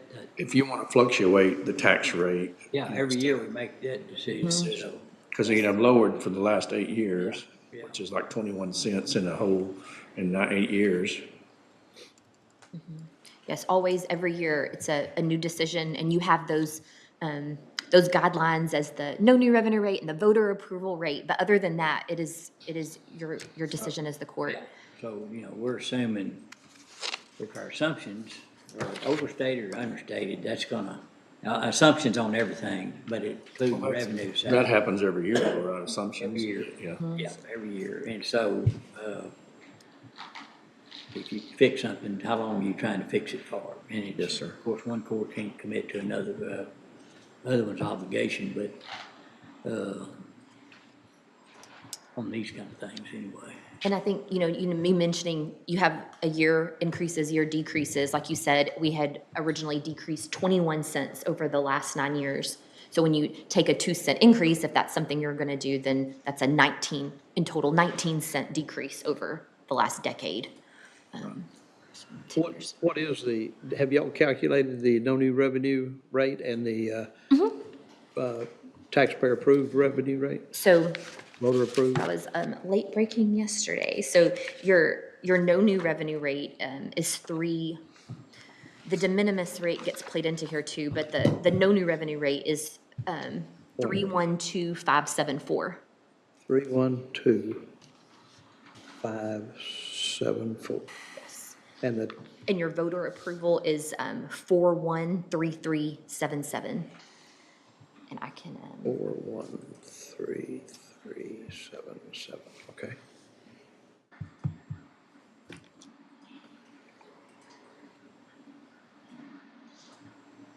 and we can look at those. I have those kind of built into our spreadsheet, or if you want to look at those and see what, just curiosity's sake, what those look like. So any other questions or thoughts or discussion you want to have, let me know. But I just wanted to just kind of, where are we at today and what does that look like? What does that look like for the future? What have we accomplished in the last month? So, couple of comments. Next, Couple of course. comments or questions. Number one, today we will vote on a proposed tax rate, which would be split out M&O and INS. We can go lower, but we can't go higher based on today's vote. Correct. Correct. Correct. Okay, go lower, we can't go higher. Yes. Okay. Because today, when you propose, it then gives the public, hey, this is our official approved rate now, and the budget, and the budget that goes along with it. And so, But do we approve a budget today also? no, we will file the proposed budget, but you don't take action on it. We take it as when our discussion ends. That's why we keep taking consensus and making sure everyone feels good about it, because we're going to have that document and we're going to file that. So any changes that we choose to make to the budget expenditure, to the budgets, needs to take place today? Well, it So can go it on can't. for 2 or 3 more weeks. Yes. I mean, So what there's we'll- nothing that says we can't, as long as it doesn't affect the tax rate.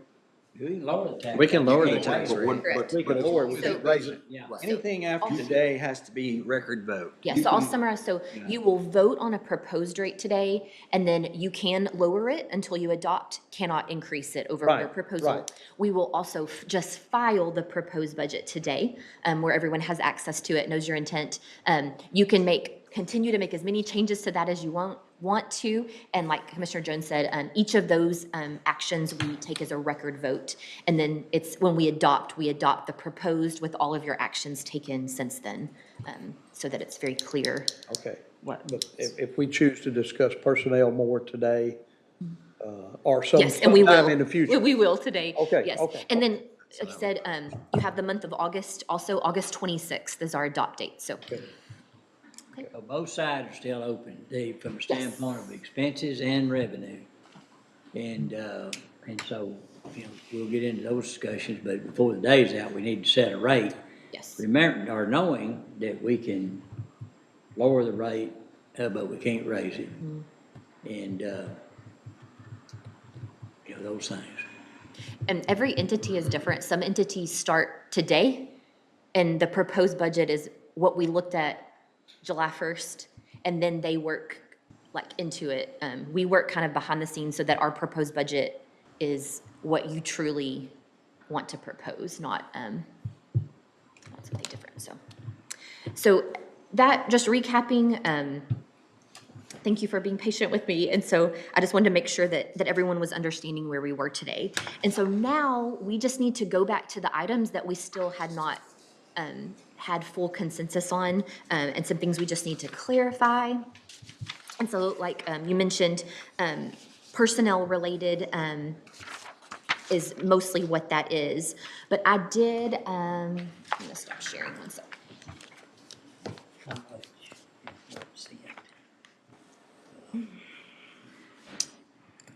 Three million. Okay.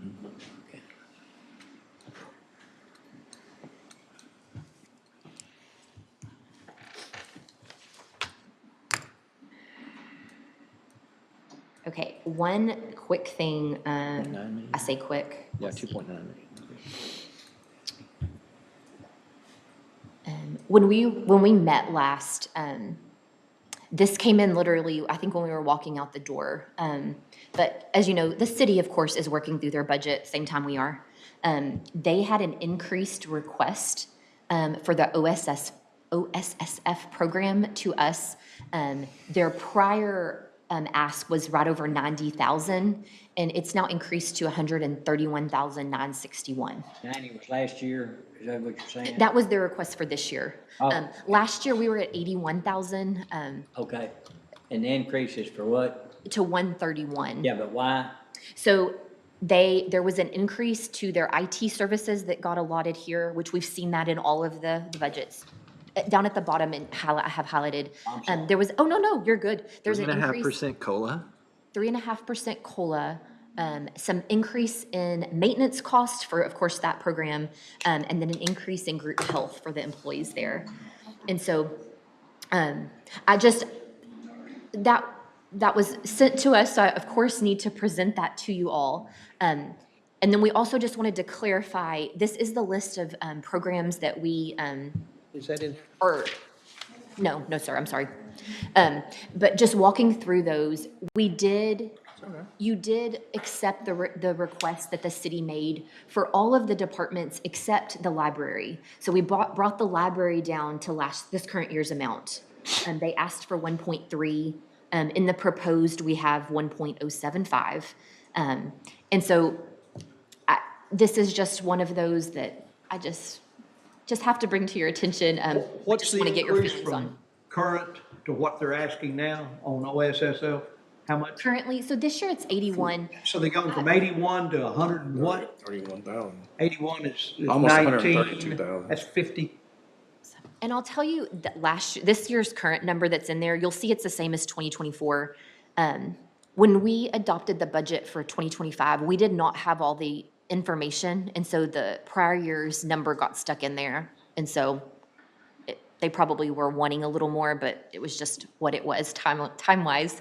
And so, but like you said, about 50,000 from what we have currently in the budget. It's a little bit like emergency management, and it's something we do together. Correct. And it's not exactly because we split 50-50 on, well, I guess we're doing the same. So, and their budget for OSSF specifically, they take into account all of the revenue that comes in through the OSSF program. And so sometimes that's way more higher than they anticipate, sometimes it's less. But those permit fees that are being issued, that covers the cost, and then the remainder gets split between the city and the county. So like you said, just like emergency management. Don't each individual incorporated area, in addition to McClellan County, pay a fee to belong to OSSF or not? I'm not sure. I don't think so. I think I don't think that's started out, it was the city and the county, just like some other things. That's the health district, that's the public health It's part of the district. public health Underneath that district. umbrella, yes, sir. Well, I was thinking, so each city doesn't pay money They don't to belong to They don't have OS? wells. They have, most of them have municipal water. And sewer. Remember. Amy, do you know offhand? I don't really know offhand. So I was just curious if they up their request to all the, anybody else that, No, I mean, when you look at their budget for OSSF, the revenue is permanent revenue and then our portion, our half of the remainder. yeah. So if there's something outside of that, I don't know. But this is just one that, Can't think of another municipality though that has Septic tank. septic tanks, so. Probably a few, but I Well, doubt it. There would be some that their sewage system doesn't reach out to the outer parts of their city limits. Would that be correct, Amy? Probably some of the smaller cities Yeah. still have septic within their municipality. and so this is where, we have 90,000 plugged in there right now, which was the original preliminary request. So if you have any feelings about that higher request now, just let us know. If you want to leave it, increase it somewhere in the middle. But I know when you all talked about this before, knew that this was a service that It's the has to be presentation that's provided. Well, where do they get the I mean, 3.5 COLA at? Yeah, yeah. We're who's, I mean, 1.76. Yeah, Why are they doubling their COLA? yeah. I think they use it to adjust the overall salaries, and we don't. We use separate things to. Sure. They do it very different than us. I think we do a, better job. Yes, sir. Would it be possible to ask them to increase their fees to recoup some of this deficit instead of increasing the request to the county? I think that is something that we could have a discussion with them. I don't know if those are set They by. have to set their fee schedule when they set their budget, so right now they have the opportunity to do that. Now, I know that they have what they call funding and non-funding cities and the amounts that each city's charged. I think that's to belong to the Waco McLennan County Public Health District. And then how they divide that out in their budget to the different departments is probably discretionary on their part, OSSF and the restaurant, what am I trying to say? The Health inspections. health inspections, all of those are included in it as they belong to it. But all of the member cities pay an amount to. And I think they have, for But you're saying funding purposes, OSSF OSSF is completely Is separate. separate from all I think it that. answers to the same little group of admin, there, but it's a completely separate Yeah. program. Just And it's seems something, like we can leave it where it is for now if y'all want to have some more discussions this next month or talk with the city. But again, I had to bring that forward since we did receive Yeah, it. probably we're gonna have to do it, but my thought would be, get it to us quicker from the powers to be, And, yes, I'll say it. make our life a lot easier if they would. And I do think as part of the contract, by July 1st of each year, they are supposed to provide us with the proposed operating expenses. And by July 31st, we notify them back. Essentially, it's our program, it's our rules. They are administering it on our behalf, is the way I understand it. We're not having to pay the administrative deal, just like on the litter abatement. Is that another example? They reimburse us, litter abatement, they reimburse us dollar for dollar what we spend for payroll for Okay. those positions. Okay. The big difference, we don't put the auditor's office, HR, and all these other departments in every department here that we. Yeah, 'cause that's what- why they're accounted That's the way for. they do it, is they have to show all this stuff. I just think the presentation just is tough to look at. Yeah. And the difference in COLA is a little bit of a bother to me, to be honest with you. We're paying 176 and they're asking for a what? 3.5. 3.5. They're doubling COLA. Obviously, they're using some. That comes up every year. Yes. Yeah, I wish somewhere in our agreements there was some kind of middle ground there. And I do want to say, and Anna can add into this, but so earlier when we were talking about these contracts, we talked a little bit about the city's COLA.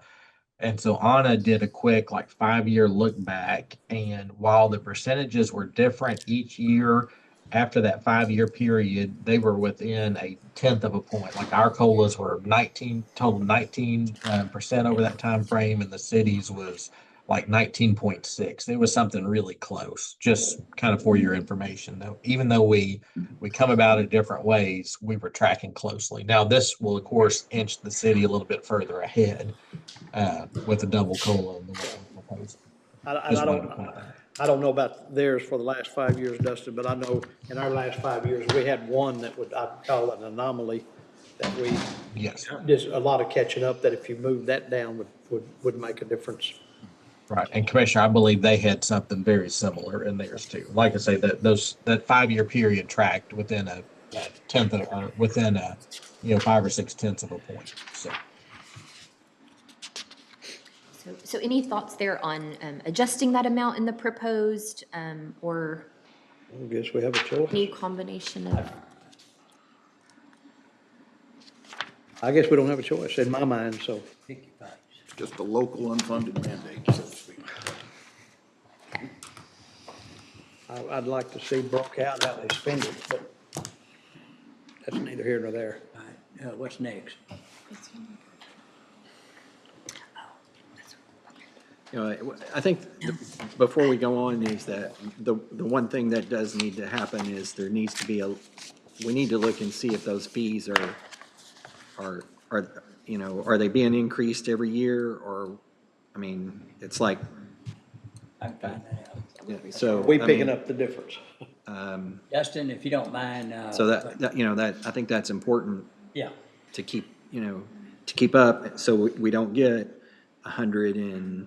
so we don't get a $50,000 bill in the mail. Yeah, and so the taxpayer that is paying municipal sewer rates is also having to pay that, so it makes sense that we ask that question. So Dustin, if you don't mind, check on that. Yes, sir. I'll get with them right now. I guess and I think we get a printout on it, so I'll just look back and see where I can see exactly how many in a year's time they inspect and how many of them they condemn or whatever. But I'll look that up. That's in the county. Yeah. They inspect mine like clockwork, same time every year. It's always done. Well, they require you to, if you're on aerobic, it's required every year to have an inspection by an outside, somebody that's certified. Yeah. And it's not them doing it necessarily, it's who does your service. So yeah, that's true. that's another fee you pay. Yeah, it is. $250. I think it's $250. So we'll change that, and then further discussions I know need to be had just in general about that program. Also, while we are here, we were talking amongst ourselves and just wanted to clarify, out of these programs, the library was the one we brought down to 2025 levels. And I know that day we had that conversation, there was a lot of back and forth about that. And so we just wanted to confirm that was the intent there before we. To go back to last year's. For the library That specifically. was my understanding. Okay, Anybody just making sure. That's Because I know that's one that the city needs to know. Yeah. So we just wanted to Agreed. clarify. Yep. Fantastic. Well, Okay. Yeah, and there was some talk about them shutting down some services at some of the branches to meet their budget requirements from the city. So Right. I think that's. Yeah. And so now, we're here, we just have a few personnel items that y'all were still discussing. And so I'll let Anna take over from here and present those. And so, where we were the step pay position adjustment, what that detail looked like. When we left, we were talking about the new position for JP4, but I know that there are other new positions that you may want to add to that list and ponder as well. And so those were the main two things that we needed to come back to. So.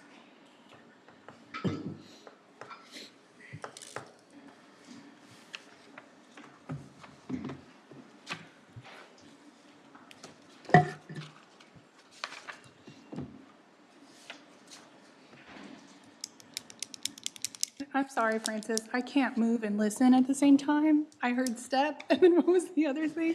So the step pay, and then, we had placed the JP4 position. like, as Yes, a- okay. As a preliminary, yes, but, just in case that, there's other discussion needs to happen for other new positions. Okay, great. That's what I had on my radar to address with the court again.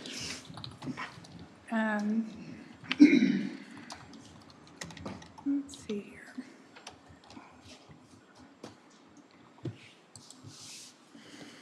So I'm going to share my screen so we could see the list of kind of the undecided adds to staff for the court to consider. And then after that, I can jump into some updated step pay options based on the court's feedback from last session.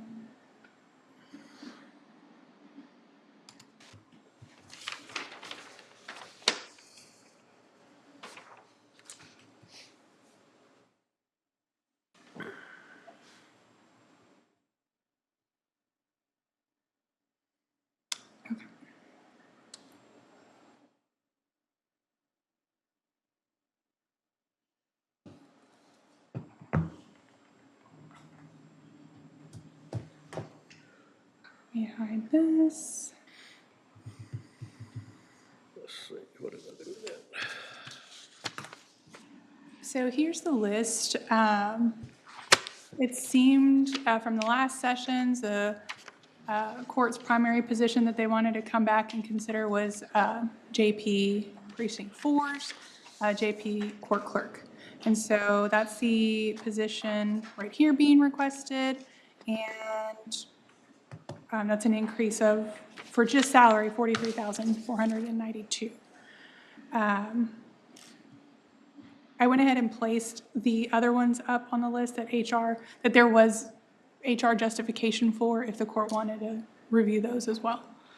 Didn't JP 1 this morning say that she was gonna pass on the new employee? Yeah. Yeah. Yeah, but she wanted to raise on the other one, so does it justify it? Generally, the volume of work someone's done is not the driving thing about the salary. It's how they're described as their job number or whatever you want to call it. That's right. If there's a question of volume and that's a primary justification by the requesting department, HR doesn't typically recommend the salary adjustment because that doesn't help solve the volume. Well, as we spoke yesterday on it, she's saying we would be moving her up to a 0.9. What is she at now? Because I thought we discussed that she was a 0.9. She's a 0.9. I think she was referencing within her pay band Oh, or her pay grade, not compared to market. And so I actually have that up. I can share that too. And I may be putting the cart before the horse, but if I could make this comment, there's about 3 areas of concern that I would like for us to address, or I would personally like to address. I can't speak for the court. One is, I know the volume of work in there. I know what they're doing. I went in and looked. I think the request for that position is reasonable. That's number one. Number two, I'd like to somehow add a position to Precinct 4 for what they need, Precinct 3 for what they need in that order maybe, and take care of Judge Richardson's need. Now, those are the 4 areas of concern. I'm just being honest with the court here that I have today that I would like to see us address. If there's some way to work those in, I'd leave here a happy camper and sleep tonight. And appreciate that. I just think we need to see where the funding is. Yeah. We've And managed everything else. could be pretty soon. I mean, maybe we'll have a better idea. Yeah. I'd like to see us plug those in and see what they work as and work back from it or whatever. Yep. You have the, Yes. before we get off the. This is the list of JP court clerks amongst all the precincts. And so the pay that this specific one that Judge Hensley identified is this position here. It's currently at $43,492. This, you could see, is the survey average. This is what peer counties are paying that position. And then here's the compensation ratio. A few years back, the court had adjusted court clerk positions to ensure they were raised at least to this minimum level. So you could see, that is why you could see across all precincts, that's the salary most of them have. There's only two positions that have higher budgets. That one is at JP, one place two, and then the other is within Judge Hensley's office, place one, at 51. So those are above the ratio of 1. I know in the past, there have been requests from Judge Perea of Precinct 3 to also increase the budget from this common number across all the precincts. So I would just point that out to the court. You know, raising one may prompt requests from others, and so considering.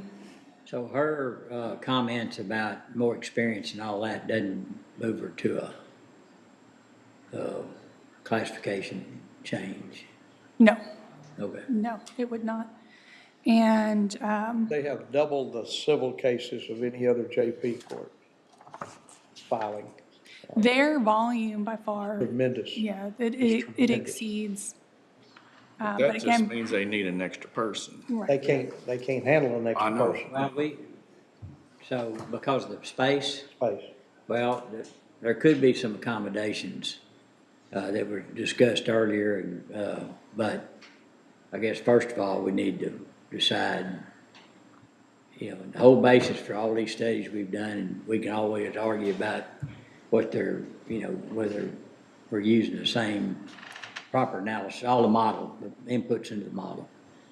But we've adopted to stay by them, and if we change one, what are the repercussions? Does it? That's my thought. If you change one, you're gonna have to, And probably have to change all those.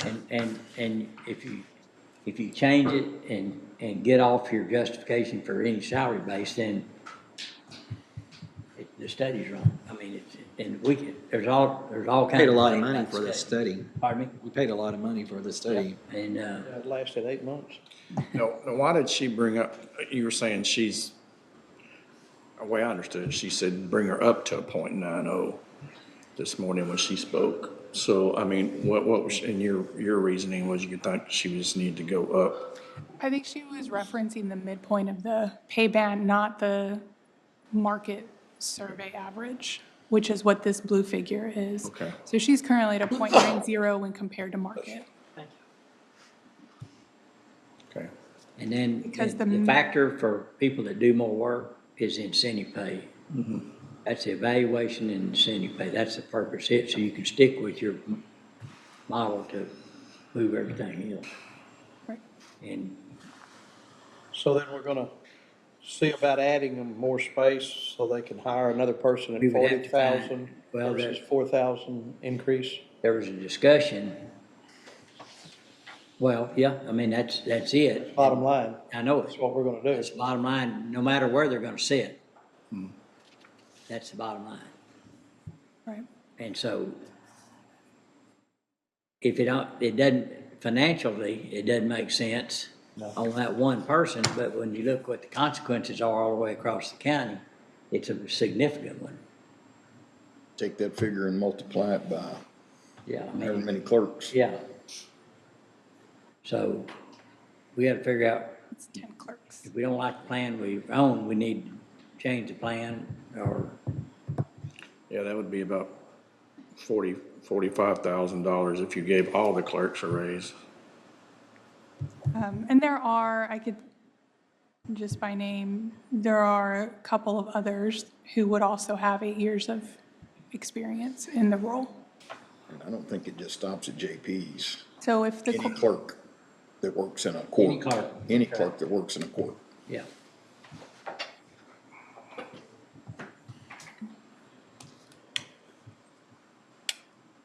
if the court wanted to make a differentiation just based on the experience of the person holding the position,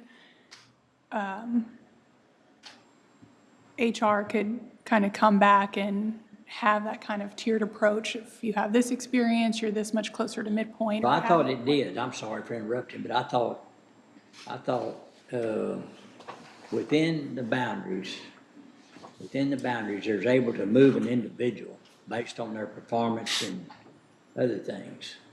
Entry level, 0.8, Yes, so, and a highly skilled individual that cranks it out and all that right. goes to the other side, the 1.2.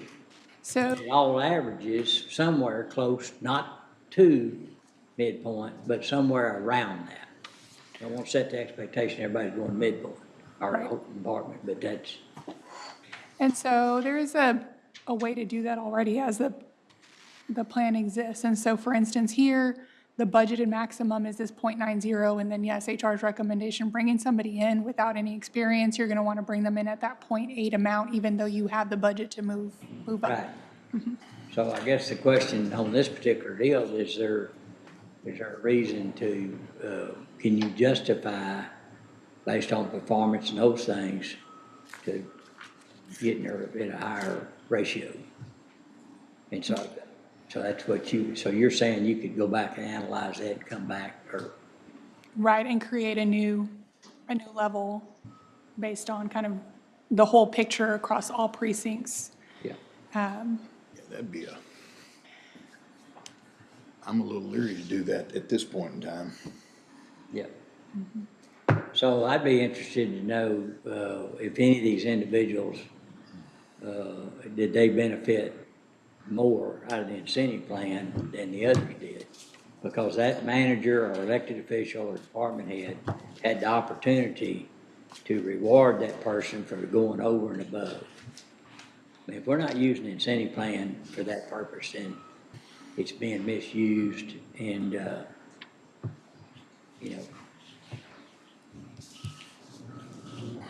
or if it was spread all the way across, no matter what, Right. then they wasted some of the money and took it away from the high performers, in my view.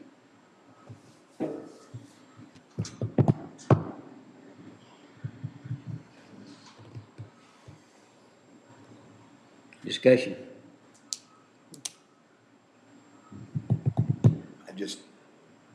I understand, appreciate people that value their employees, but I just think that's a can of worms that we open up at the 12th hour. We're gonna be looking at a lot more work, a lot more money. I just think that's something, if we wanna look at that, we need to do it before we start budget next year and have a structure set up that we could look at and that would accommodate this particular issue. And I don't know if, maybe we haven't done a good job of explaining how you adjust things, because some people keep coming back and say they're working harder. Well, how much incentive did they get? So, I agree. And, those that have a workload that justifies a new employee, then that's what we need to be looking at. And then we'll find out where to put them. But that discussion on that additional employee for that court was discussed, and there was a plan for where that person would go. But now the conversation's come back to, no, let's go back to giving, salary increases. So,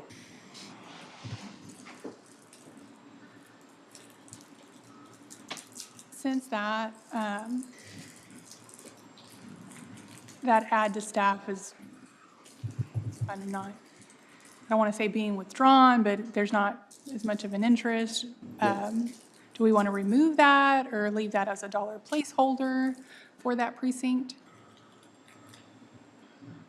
the increase in salary or the additional? The additional full-time position.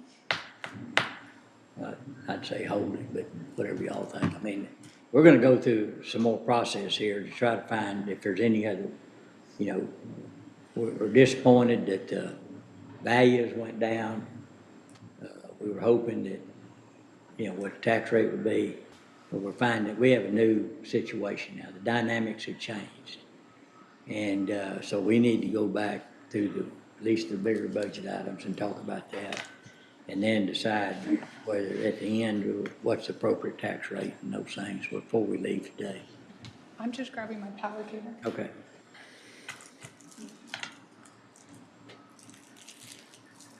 And, you know, whatever model we're going by, this court adopted that model. Paid a lot of money for the model. Yeah. If it's not effective, this court needs to say what's not effective about it. Where are we leaving a gap, and see if we can fix it. Is these numbers here, that's not benefits though, is it? That's just cost. That's just salary, that's right.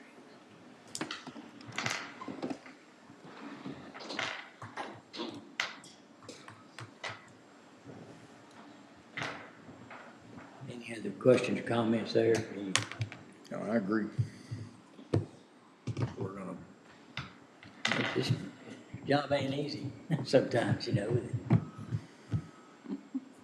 Did we want to discuss any of the other adds to staff, or do we want to kind of? Yeah, let's go ahead and just try to move through. Go through the ones that are up, or are those in or out? So, these are in, there was communication from Road and Bridge Precinct 3 that they may withdraw, but can you confirm? Turn your mic up a little bit, or let me Oh, turn I'm it. sorry, It's I'm on not mute. close. I thought we'd moved all those I out. thought we'd moved all those out. Okay. So, yeah, just to clarify, so in our budget scenario, the only one we had tentative in there was JP4, but the other ones weren't included. Well- But that's just, Francis, if you go back to that FY 26 with the .339,805, you got down at the bottom, we're at 34, and I know it's gonna fluctuate to the right the next years. But if you made that a 33 right now, if you come to the 33, what do we have, like, it's like $540,000. 110. gotcha. Right. Let me, I'll figure out what that It number would be is. a $540,000 difference, and I know it's gonna affect us every year after that, but I go back to these guys needing their people and their services. And that $540,000, if we stuck with a 33%, would help them out tremendously this year. I think that's the number I come up with. 1 percentage point difference. 0.01. How much money does that free up?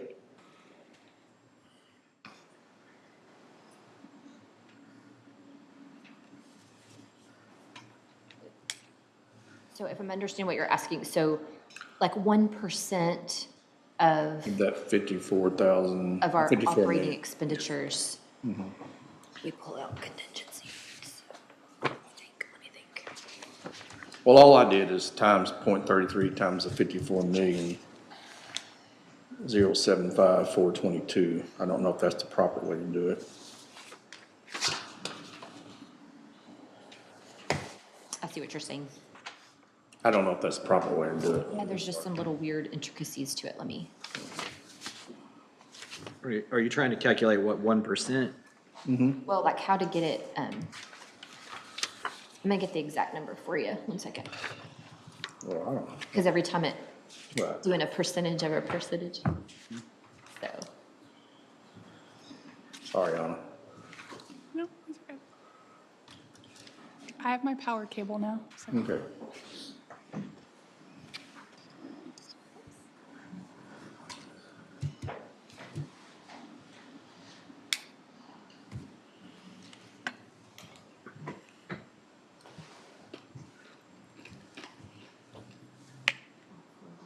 And I would say before I take anything, I think Judge Richardson needs to be, I Yeah. think we all agree on that. Yeah, but with those numbers though, I think we might be in the ballpark though, is what I'm saying. I mean, because I roads, suggest we keep working all the way through this budget before we set a tax rate. And then we pull those back in and say, let's get some priorities. And then we go from there. I did like what TJ said though about centralizing some of those courts and one of them being a truancy court. Kind of like that. Well, that's been That's in the future. Yeah, that's been talked about, and that, you know, it's now the volume is enough to maybe justify another court, but we can do an analysis on that.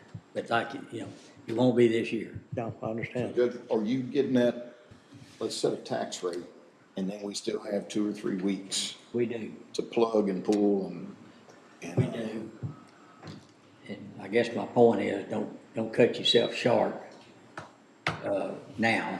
No. Because you can back off, you can't go up, you can back off. And so let's go through let's talk about all these and, you know, the step plan and the SO, all these other things.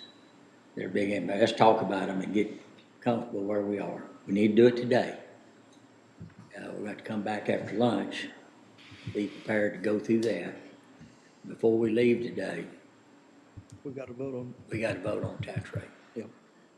And, now, Dustin, is it just a majority rule or is it a super majority? It's not, because we're setting a preliminary.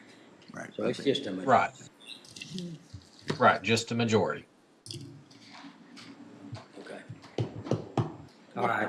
I didn't want to interrupt. I was going to get back to your question. So, like, based on that scenario and looking at the future, you know, anticipating coming under budget, you could still add like about 1.2 million to where it is right now today. And because you have to think you're going to come a little bit under budget, you would tentatively meet your 33% goal. With 1.1 million. 1.2, yes. More safely. expenditures if we wanted. Yes, yes. And then, you know, that's because then that fund balance is a percentage then of I know it's that. gonna We come under change. budget 3%, so I just wanted to And make then sure I my got it. question would be, how does it run out over the next 3 Well, years? if we- Right. Yeah, it's gonna Don't affect set it. a trap. But- Oh, I'm sorry. Oh, no, I The got thing you, is sir. no court can, Right. no court can Commit to- commit Next another year. court. And But we every can- year is a different year. Well, but I And so think we don't- have to be I think forward-looking. I think, well, Because. you know, we obviously weren't very forward-looking in the last couple of years, trying to keep it at, you know, if we'd have known this year would have come, we would have.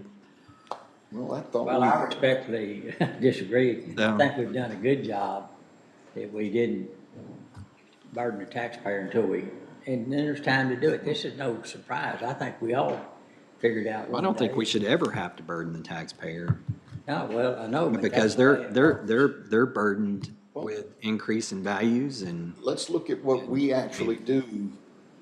The taxpayer only pays 9 to 10 cents on the tax rate of what we manage, what we have control over. Yeah. Everything else, we're forced to do, whether we like it or not. But I think that's a pretty lean, when you realize you're operating on a 10-cent rate. Pennies.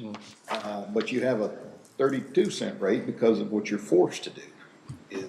Well, whatever the rate is, wherever it ends up, I feel very confident this court's done an excellent job of not spending money on us unnecessary things and still trying to participate in the community.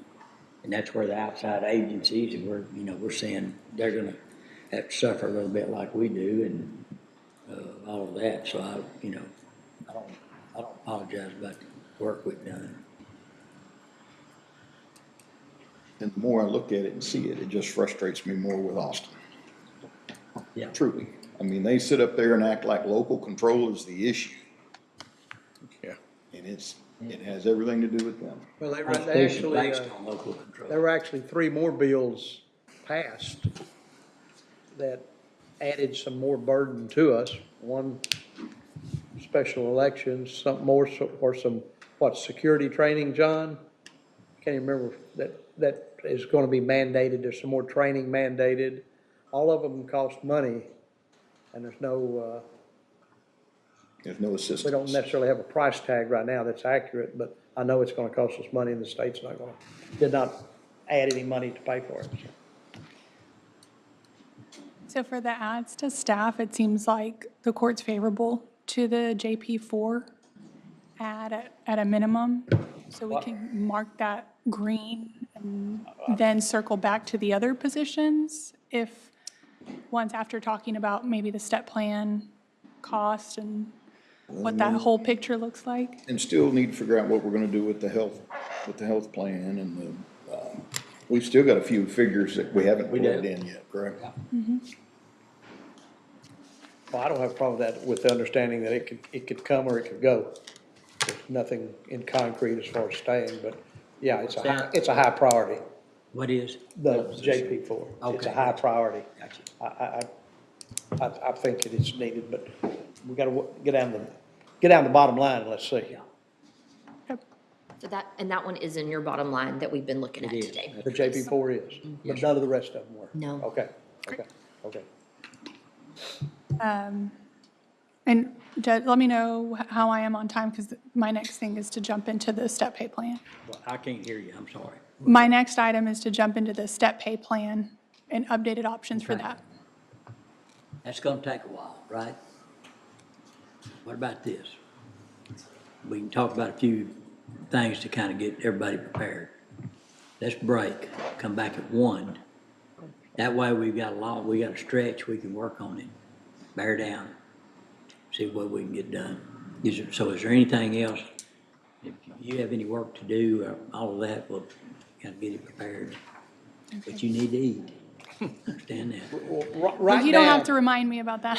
can I just Yeah, ask one question? absolutely. Right now, based on what Francis has given us this morning, there's 1.2 in that step plan? Yes. Yes, you, Okay, that's the numbers you were in using. general, If you add the 500. yeah, that's just general, that's 22. how it affects general, affects general fund. So it's 1.7 Yeah. total. Net to them, to us, it's 1.2. Okay. I just, when I leave here, I wanted that clear. Yeah, so net is 1.2. Okay. So you'll look at that whole plan. So, any other light discussion? I have a And very where- light discussion. Where are We the can pick salary off. increases? There's $85,730 in increases. We just spoke about one that we're not gonna give.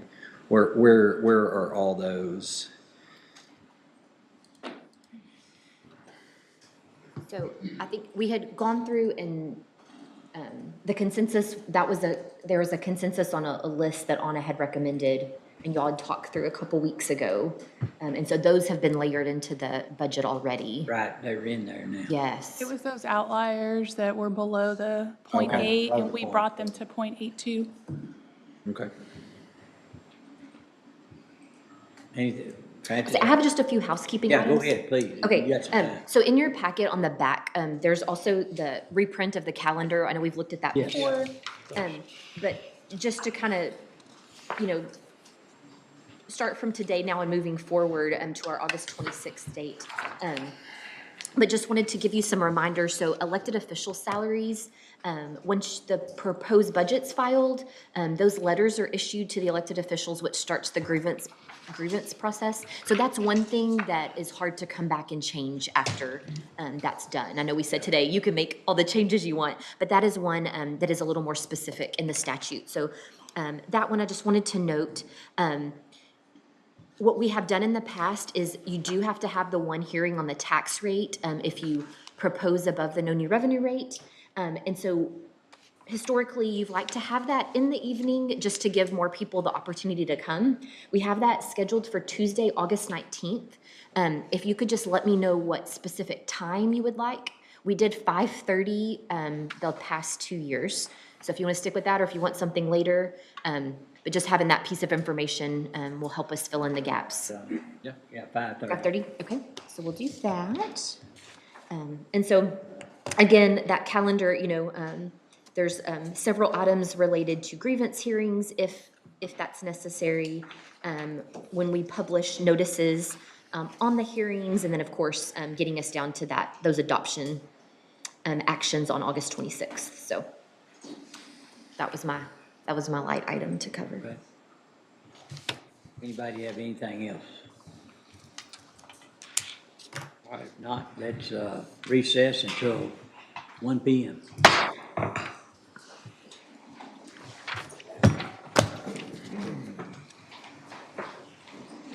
Recording stopped.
Okay, What'd he say? it's recording. Okay, let's call court back in session. All right, Francis? So I think we left off, Anna was going to present, some scenarios for the step pay adjustments. And so, I'll let her do that, and then, once that is done, then of course we'll come back to the main spreadsheet and then just, play with numbers if you want to, see where we stand. So, Thank you, Francis. So I have here some options compiled based off the last conversation for the step pay plan. Kind of like the court landed on a dollar figure of $1.7 million, with 1.2 of that being from the general fund, and then the remainder coming from grant funding. And so we just took that 1.7 million number and worked back. Francis helped me compute what that salary alone, the salary cost alone would be without benefits. And so we have here what that option would be on the first page of the packet that I handed out. Sorry.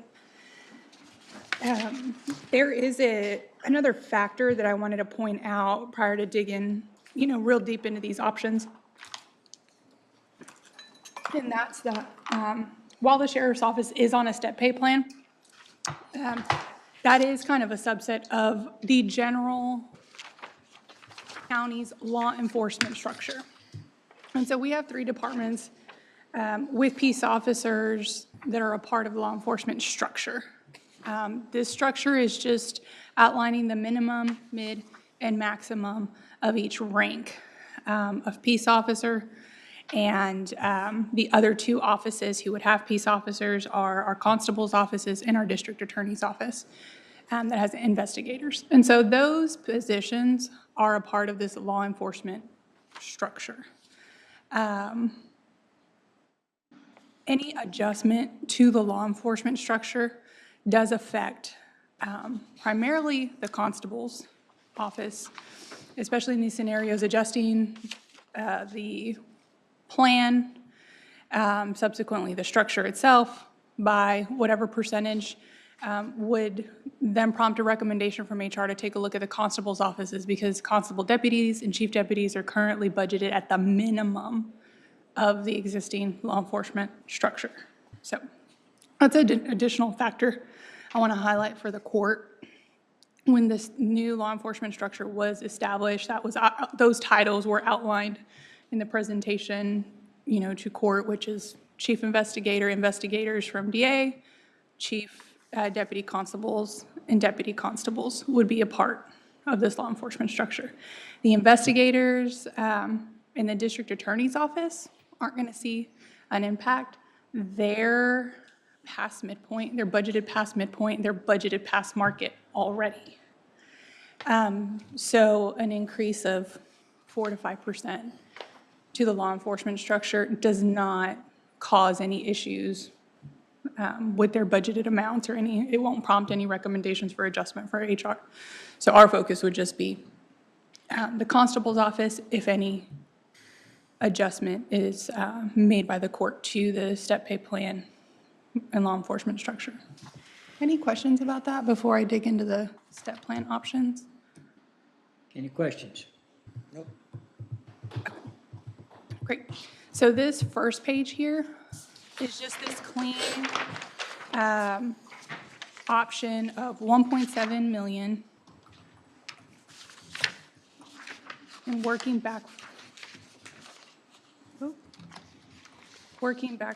backward from that number.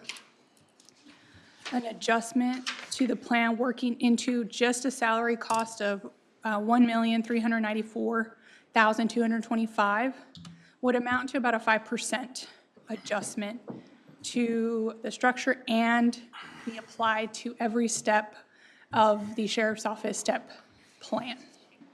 And so these would be the resulting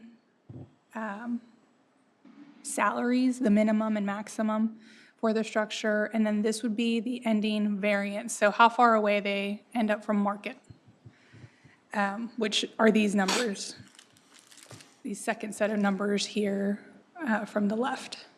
Which numbers now? Say it again. These last decimal percentages here, Over on the right side? I'm trying to make it bigger, but it like blanks out when I try to do that. Adobe doesn't like that for some reason. Are you saying ending variance with 5% adjustment? Is that the column you're looking at? Or- Exactly, yes. Okay, ending variance all the way to the right, ending variance with 5% adjustment On mid. on mid is where you're looking. Minimum, we're doing minimum. You're doing minimum, mid. Which numbers were you just quoting?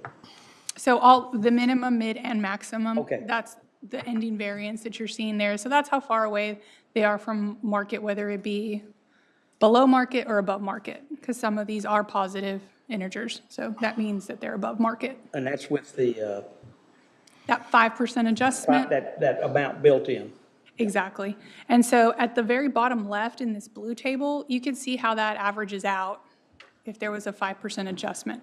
And so for the law enforcement structure, just applying that to the sheriff's office, they're below market by 0.03%, which is pretty much a 0.97 comp ratio, if you were to put it in terms of a comp ratio.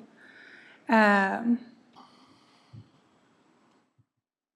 then it's for corrections, you'd actually, on average, be above market by 1%, 1.04%. And so that's the cost there with benefits. It's a 5% flat rate. You'd be over that 1.7 million just by $2,600. I just think the 5% looks pretty, and so we left it that way. That's SO plus jail. Yes, sir. Okay, That's okay. the sheriff's office and the jail. Okay.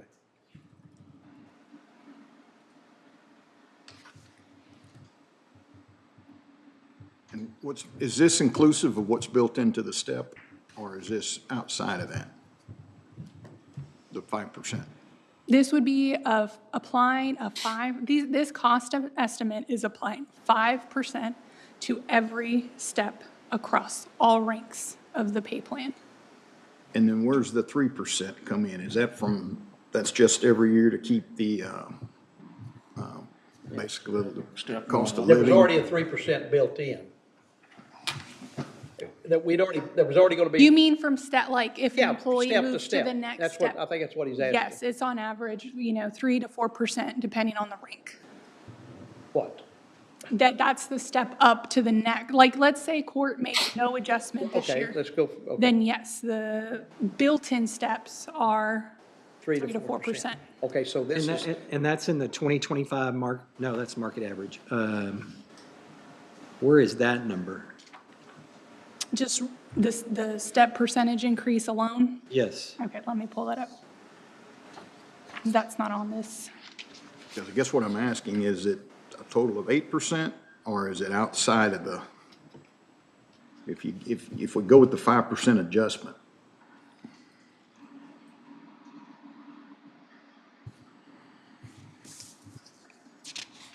You're probably talking to 8% then. Because that 3% is already built in, right? That's kind of what I'm that's getting what at. he's asking. Is,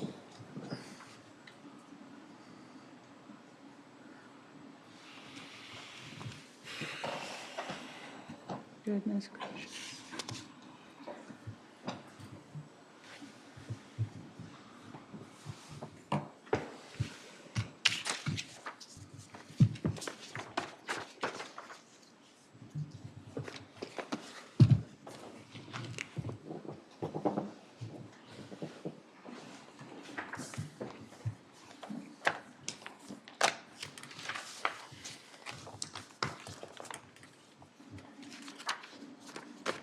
So here, this is that percentage there. So for each step, there's a percentage increase already built in to the plan. So then what is Ben asking? So if there was an adjustment, any additional adjustment on top of the existing plan would be in addition to this step. So that's the increase the employee would see, the individual employee, if they were not capped out. And so this percentage here, Okay, so somebody tapped out then would be just the 5%. That's what you're saying? exactly, Okay. yes. Okay. And go up anywhere from 9.6 to Yeah. 7.9, 7.8, It'd be in that range, depending on where. 7.8 to 9.6.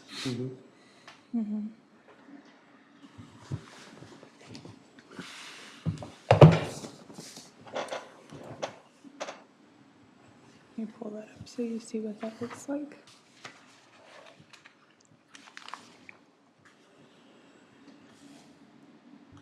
I want to show you the quantity of steps per each rank, because I think that might, I think that's, Help you. I think that's what Mr. Perry asked, though, right there, what you're showing. Yes, sir.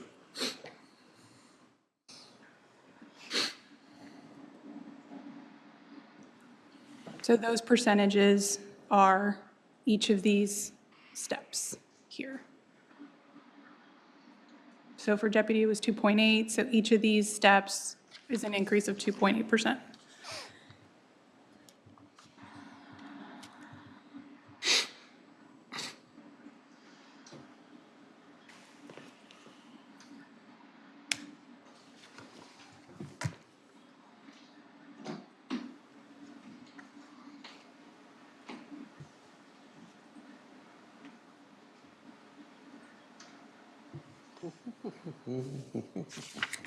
Which I think that step increase is already budgeted for, right? Yes, that's correct. What was that amount? Just in case- Was it like 400,000? Like from one year to the next? Yes. About that. Sorry, my memory's bad. But in the 2025 market average, just say a deputy sheriff is 63,305, and if he's started here tomorrow, it's 59,100, right? Now, I do believe we have a program in place that you Or come in. if you move in. Equal experience, right? Am I right? Guys, if y'all hire someone with experience, you have the ability to, it's not guaranteed. Comparable tenure up to 4 years. But if the person came from the jail, from a jailer, they're gonna start out at 59. Correct, and we only accept comparable tenure that's verifiable via the PSR, Right. not necessarily. But if a basic jailer, though, that we're trying to mold into our mode is gonna be the 59. And the mid-range for the market average is 63,305. You could have a jailer who say at the 7-year mark that wants to go to patrol, they will take a pay cut to go. Right. Gotcha.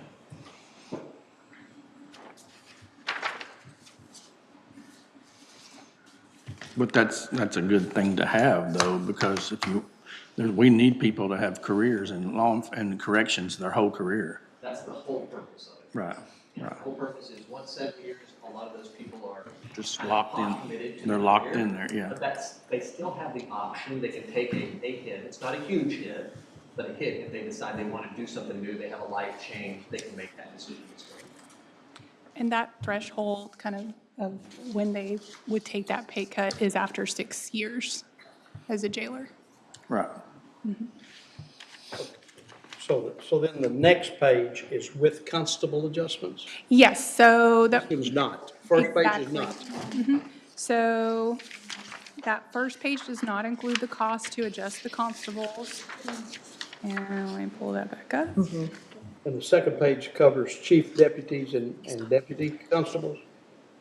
Chief deputy, deputy constables, and then it also includes the cost of adjusting the constable elected officials themselves, which HR is recommending because adjusting, like let's say the court goes with the 4.72 or 5% adjustment to just the deputy and chief deputy constables, that would mean the chief deputy then is budgeted higher than the elected official themselves.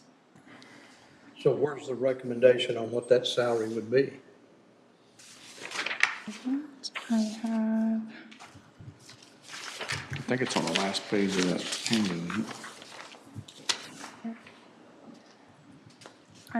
I have it up, I'm just making it bigger. I think I see it. 3, 4, 5, So 1, 2. share.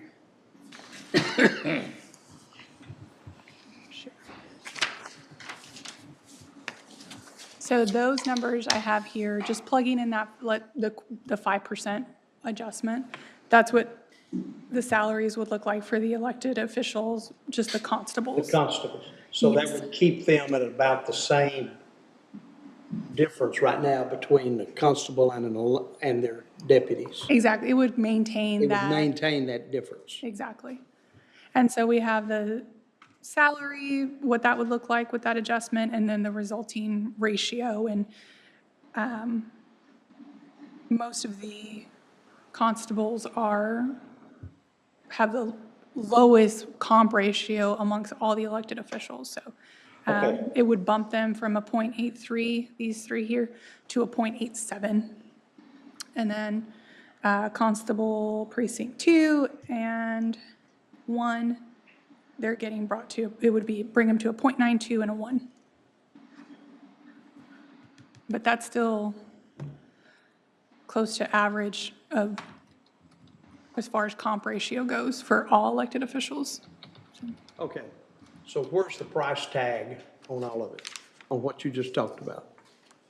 It's on that front sheet. Right? It's in the To include the constables? green boxes, right? What you just talked about, everything you just talked about. Green boxes. The green boxes? Yep. All right, let me get down to the green box. Does the green box include the adjustment to the elected constables? Yes.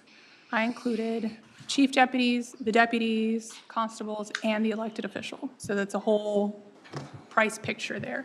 And so that first option here, first green box,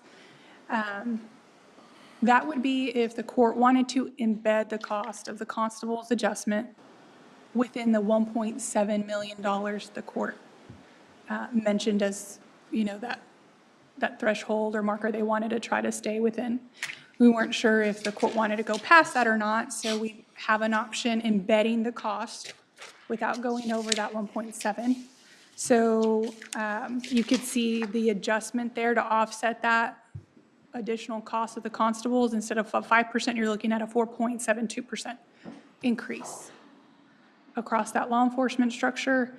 And then if the court wanted to just, you intended to have the 1.7 million allocated to just the sheriff's office, but still wanted to adjust the constables on top of that 1.7, this is what the cost would be for that scenario.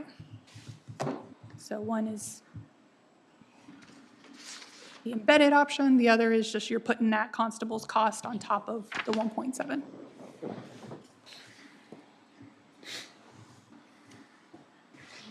Well, we kind of had a consensus about the 1, 2, and the 500,000. That had nothing to do with the constables.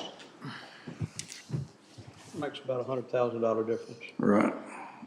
You say it real fast. If you say it real fast. So, let me ask this question right quick, because I'm trying to look at a more global approach, keeping in mind, are we gaining ground on our competitors here? So you showed earlier the structure, so maybe a 2.7 up to a 4 point something, right, in the step plan itself?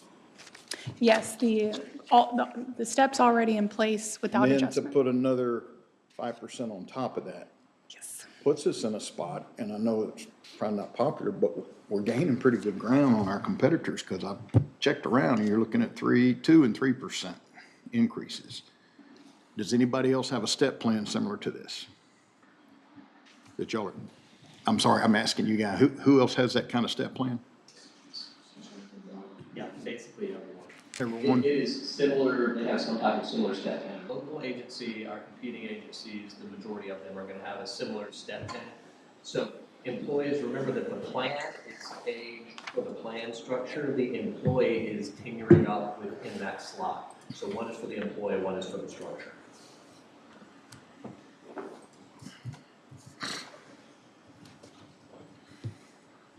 As far as gaining, ground on market, that same blue box there in the left corner, it shows the variance, the ending variance, if the court went with the 4.72 adjustment, what that would look like.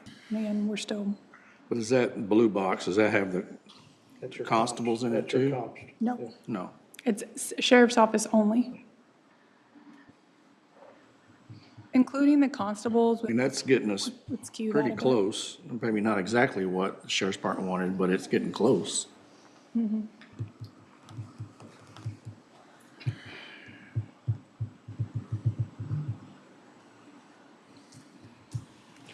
Other questions? Yeah, it's also bringing it closer to what the average compensation ratio is for all county employees. So the average compensation ratio across all county employees is 0.97. 0.97? Yes. So we're about 3 percentage points below market.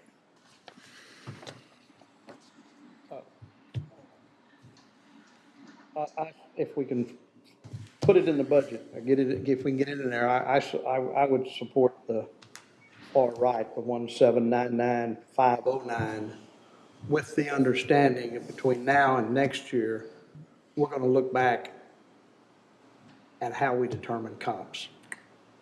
Because I for one, and just me, I'm not totally satisfied with how we look at other counties. And I've expressed that to you. Yes. That'll be a interesting research project for us. And that needs to be discussion early in the next budget year, so we don't, other things come up or give you the time, but we need to talk about it. We would probably, if there were indications that adjustments would need to be made to our peer entities, we would have to bring that forward about December or so, because we actually start compiling the salary survey towards the end of January. We should know that. But just assume it's coming, the request is coming. But again, we're not losing our people to Beaumont and Galveston. We're losing them to these local agencies. They're a whole different tax base too. Well, that's Yeah, true. and that's, When you have so more that's money, our, you do more. and that's what we found out at the conference Yeah. this past week. Yeah. Is Jefferson County has a $50 billion tax base. Somewhere at 30. And like five different billion-dollar, new multi-billion-dollar coming on soon. Galveston County's 52 billion. And it might not even be just local municipalities we look at, because it seems like it's surrounding counties that more of the loss is happening with, not local law enforcement agencies. So your highest risk is when travel time is 45 minutes and less. Right. That's not an educated guess, that's just, I heard it somewhere, but it makes sense, for here.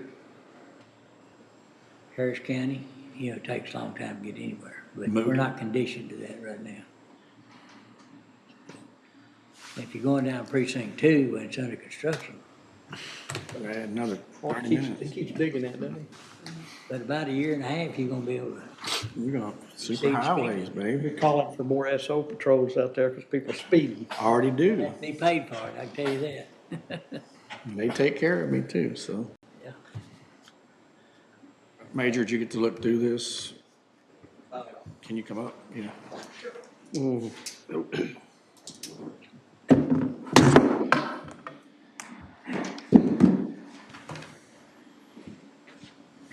So we got this yesterday, so we haven't had much time, if any, to look over this. We weren't involved in the We had as process. much time as we have, Yes, They got maybe it slightly yesterday. less. and y'all are smarter than we are. So. So Some of it makes sense to us and some of it doesn't make sense to us. Okay. I'll tell you that ultimately the 472 on there that you see at the 136,149, we are still huge proponents of the FTO program and that soft pay. And if you went with that 472 at the 1316149, we could fund our step pay program still within that 1.7 million that the court had originally discussed with us. And it's just more departmentally important to us than the 1800ths of a percentile. Well, what it really kind of comes down to is there's $100,000 difference here. And we've cut a lot of head count. Somehow we got to start figuring out how to get some of that back in place because everybody's got needs. And so I'm looking at both these numbers here, but it's just what do we come up with at the end? Are we going to put off Road and Bridge another year? Are we going to put the county clerks off, or the JP clerks off another year? And it just gets down to this where it David, I guess I didn't understand what you just said. Of the two, which one of the, you said you could work with the 472. What about the 5? The What's the 5, difference? so we're trying to stay within the constraints of what the court told us, right? I don't want to have to come back and ask for additional money, but what I will tell you is that that FTO step pay is extremely important for our jail, for our initial employment development, for those people that are transitioning, not just into the jail as new employees from the outside, but also to our deputy slots as promotional opportunities to maintain those jailers, because we want to keep them in our business. And if we have to take from a 5.0 to a 4.72 hit, so to speak, so that we can use some of that money to fund that program, that is the ideal situation for us. It's no additional money, it's just allocating it differently to try and get a higher return on it. That average amount of money between the 4.72 and the 5.0 equates to about $200 a year for an employee prior to taxes. And the FTO program, we truly believe we can get a much greater return on that. And what's FTO? Field training officer. Field training officer. FTO, JTO, the terms synonymously, but it's for the jailers and the deputies. If the only two choices are what are in front of you, as they're set up, which two would you pick, as they're set up?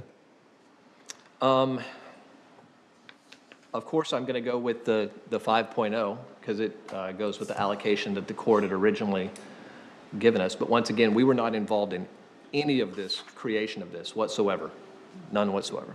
So we think the 472 with the FTO is the better option. Well, how much was the FTO? Yeah, how much does the FTO have? Where does the FTO, where does that play? That was in our original presentation. Request. Yeah, eliminated. additional money for field training officer. So it was How like much does that add to the 270,000? 472? Oh, no, it's sub $50,000. How much? Sub $50,000 for an entire year.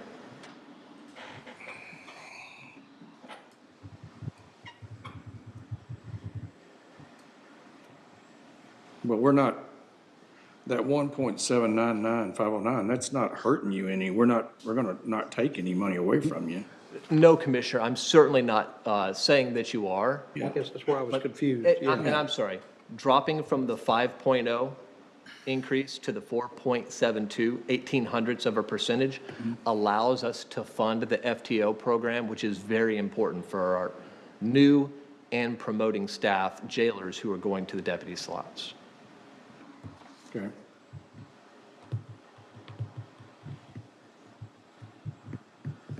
But we're giving and giving.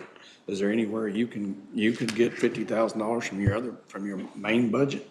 So that's like one vehicle, right? For that year. I'm answer- just asking. The answer to that, Commissioner, is always yes. If y'all just decide like what y'all don't want us to do, we can give up anything. We can give up body cams, we can give up in-car cameras, we can give up tasers. Not that about Whatever that. y'all want us to give up, we'll give up. We don't care, fundamentally. But I will tell you this, Commissioner, because you don't have as many years on the court, but you're great to work with. We have the sheriff's office has donated, or not donated, but allocated in the future contributions as well, millions of dollars worth of discretionary funds to help the county get by on stuff, whether it's Tyler, whether it's the UPN line. There have been many things, whether it's fire alarms, whether it's MSA packs. We have allocated discretionary funds to cover things on a regular basis. So the sheriff's office has always put forth that effort to try and give money. There are things that we could cut from our budget, and we've talked to y'all about some of those things in the previous budget presentation that we could cut, but that's ultimately up to y'all if you want to cut those services associated with it. David, I would argue that none of those discretionary funding that you're talking about was something you didn't want. Those were all areas that you felt were important and you did want them, and that was reason discretionary funding. We didn't force anything on you that you didn't want, that you didn't say, hey, we can pay for it out of this. I mean, was there something we said, hey, you got to do this? No, but there are things that are statutorily required that are probably the court's responsibility to go ahead and. I'm not arguing that, but I would argue that we haven't given you, your discretionary funding was based on the fact it was something you wanted to add or to do, whether it be Tyler, we need this program or this program or this program, and we can pay for it ourselves with this. That's not always true, Commissioner, because we have paid for. We'll go there. Okay. Well, and also with that, and we don't need to get into we've done this and you've done that, and That's right. but the SO budget has increased more than any budget I'm aware of since I've been on the court. And I feel like we've been very generous and appreciative of what you guys have done for us. Not just the gross amount, but also departmentally within primarily personnel and those things. But anyhow, since I said the last word about that, we don't have to talk about that. But yeah, let's move forward. So what other questions would y'all have? We've got an opinion by Commissioner Smith there, and I guess I'm looking for it. And my opinion was expressed before David expressed what their concern is, and so I don't have a problem with what he's asking for the FTO. FTO. Yeah. Couldn't think of it, David, I'm sorry. Yes, sir. Yeah. It's a tool that. It's basically a handoff. Yeah, I'm supportive of that. I mean, yeah. Makes sense. It allows you to put a program that otherwise we didn't see going online this year. It gives you the opportunity to put it in place. So I've got no issues with it. Yeah, if that's certainly their choice. So I could go with either one. Yeah, so you're saying you would like the 4.72, but you want us to give you the extra 50,000. The other 8, yeah. The other money for the FTO funding. And I will point out to the court that we, as briefly as I can, we're going through, y'all signed a contract for a digital FTO. We've done everything on paper. I brought a book in that's this huge, ridiculous book that's handwritten paper. We're going to the system. So the estimate that we gave is going to be slightly more than that because there's going to be more hours associated with the FTO program in the digital system just by updating it from the 2010 standard.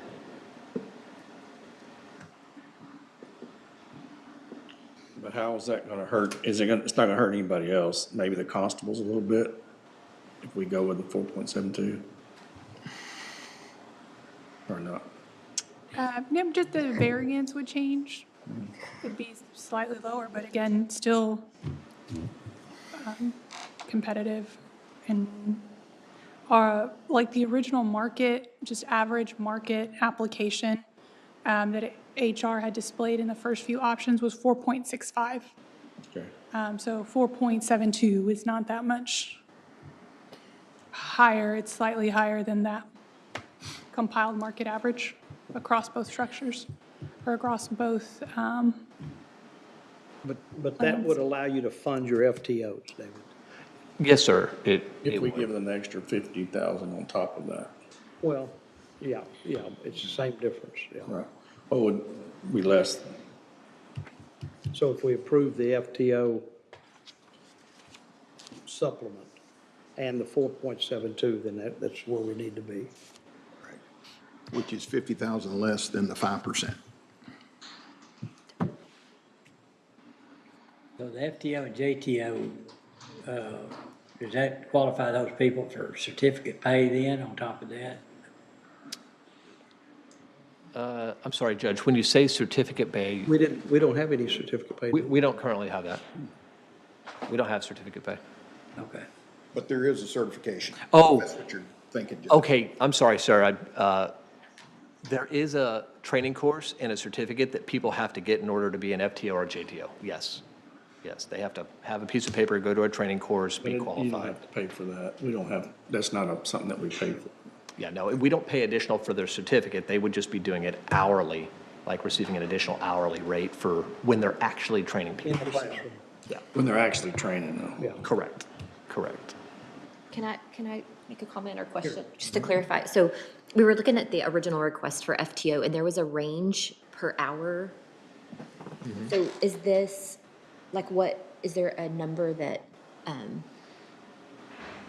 for accounting purposes, what we would need to look at for that? I think originally it was $1.73 to $2.50 per hour.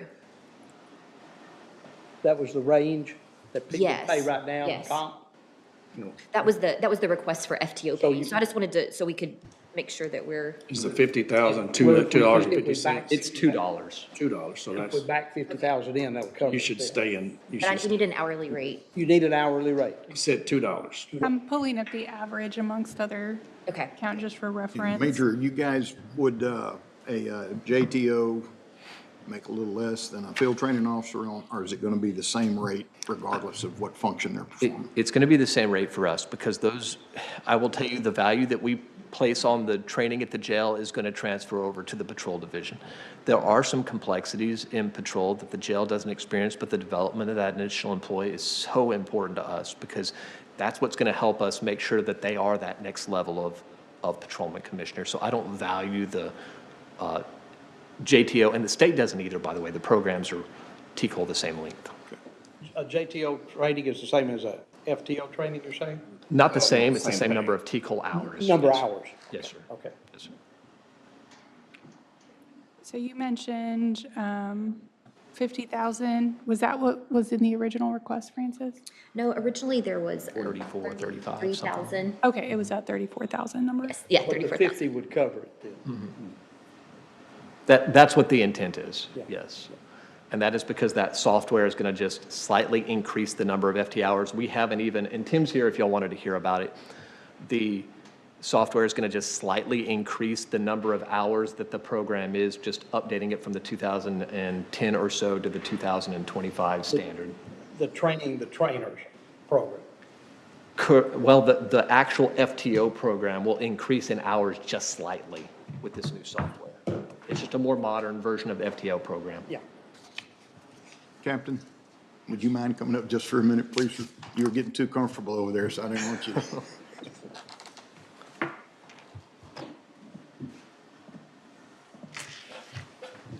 How many, in average, how many a year do you normally see that come through patrol? How many new? Yeah, that you guys would be, I mean, I know it's a little bit of a crapshoot, but Yeah, we've had as low as 4, and then it can get as high as 8 to 10, depending on the year. You know, right now, we have a lot of youth, so I anticipate a lot of those guys are gonna be with us for a long time in the field. But what was brought up is that we are implementing a new system. It's part of the NeoGov Power DMS system. So essentially, it'll take all of the 3-ring binder onto a digital platform where they'll be able to, do their daily observation reports on their phone or on a computer. They get bogged down with a lot of extra paperwork, typing synopsises and stuff that's a lot of manual entry where we'll be able to digitize a lot of that. So really trying to, bring that up to date. And then obviously this ask was to just compensate those guys for that time they're spending with those new officers in the car with them, because they're responsible for everything they do, all the documentation, and then that goes in their permanent file, that training program. So that's the intent of what the field training pay. Because right now, every time you train someone, there's a sheet of paper that follows them every time. So if you got a class of 30, that's 30 sheets or more. Sure. Yes, So sir. that's what you're talking about, Yeah. digitizing and.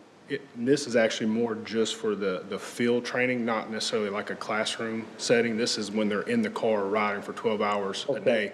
Every traffic stop they make, every call for service they go to, there's documentation on that call on what they did, you know, what their performance was, what, you know, if they need to be mentored up or down, or, you know, just giving feedback for everything they do on every call for service, every traffic stop. And then there's a minimum amount of things they have to do within those phases. Okay, Captain or David, either one, when you do a class of 30, that's a required course that everybody has to keep up, whatever it is. Is that considered FTO training also, though? So the FTO Wouldn't they get credit, they wouldn't get credit for teaching that class?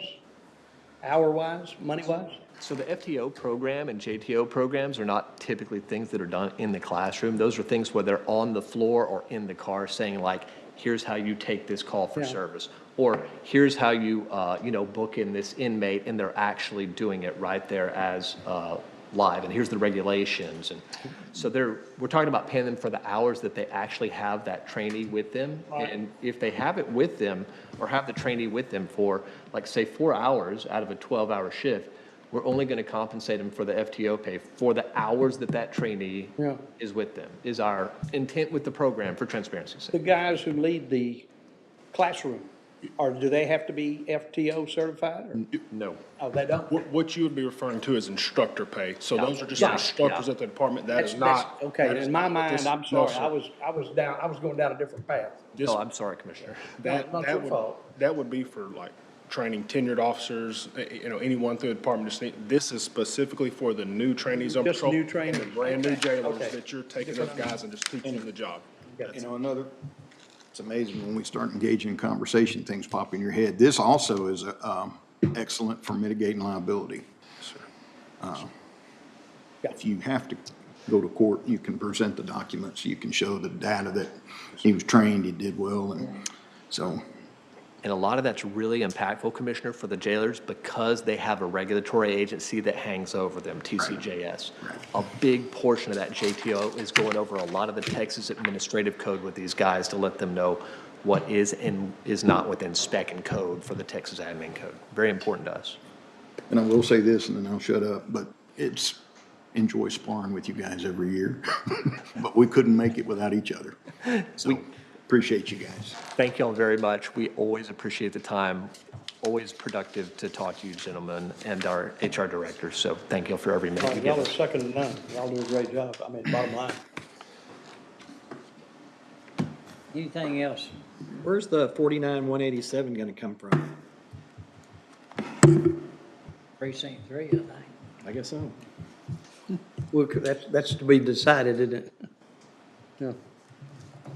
Well, I'm assuming it would come out of that 1799,509 figure.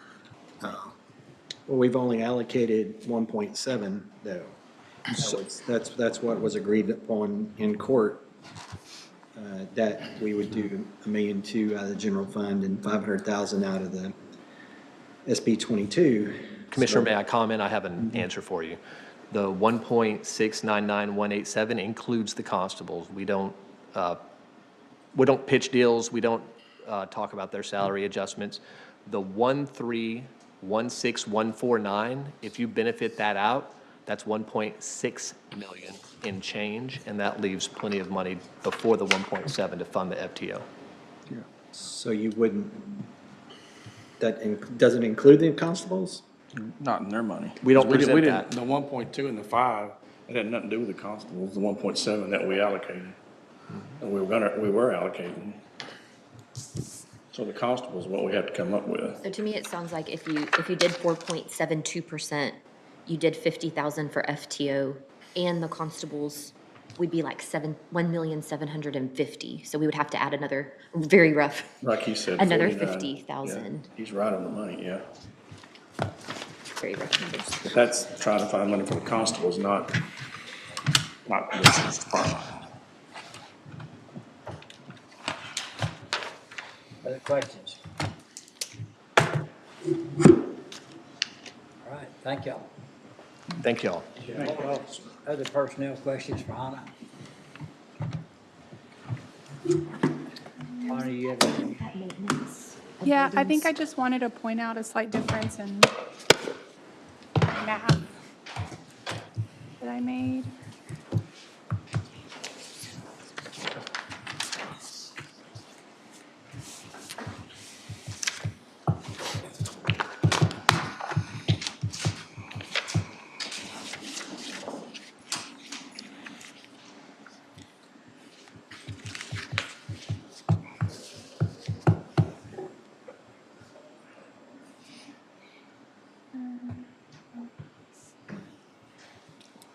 Green.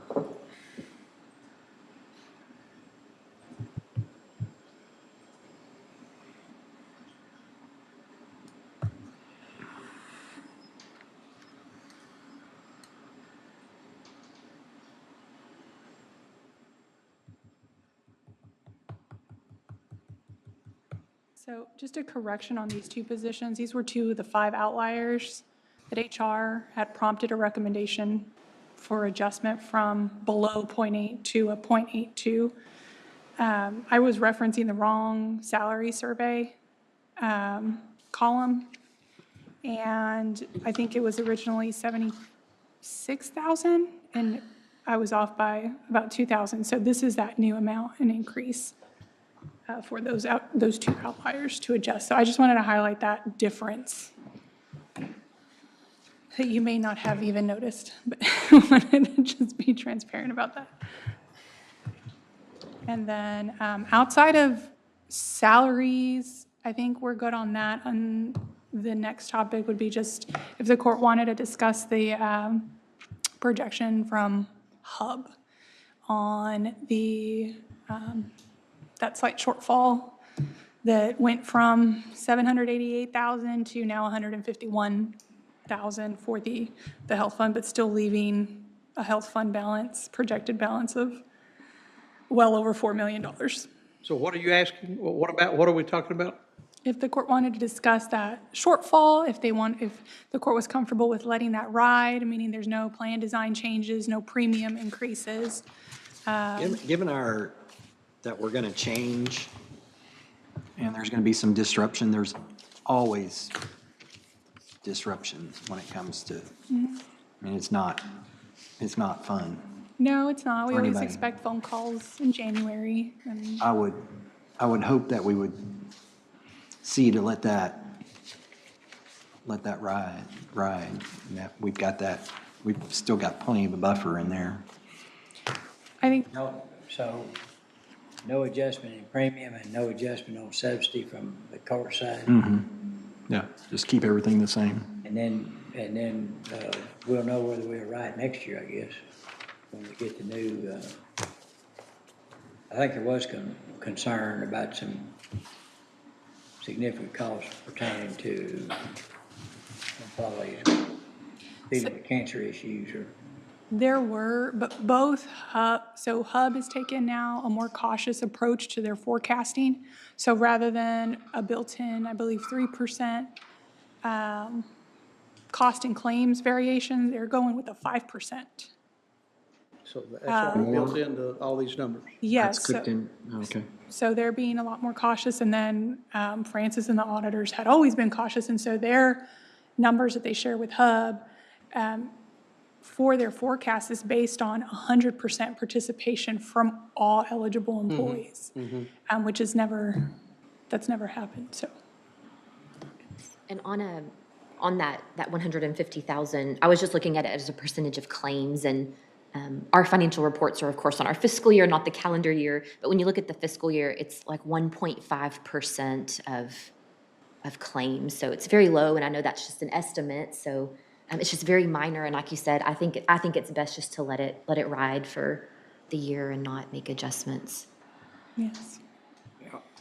Since I'm new at this, the 3-year contract, can they come to us next year and want more money?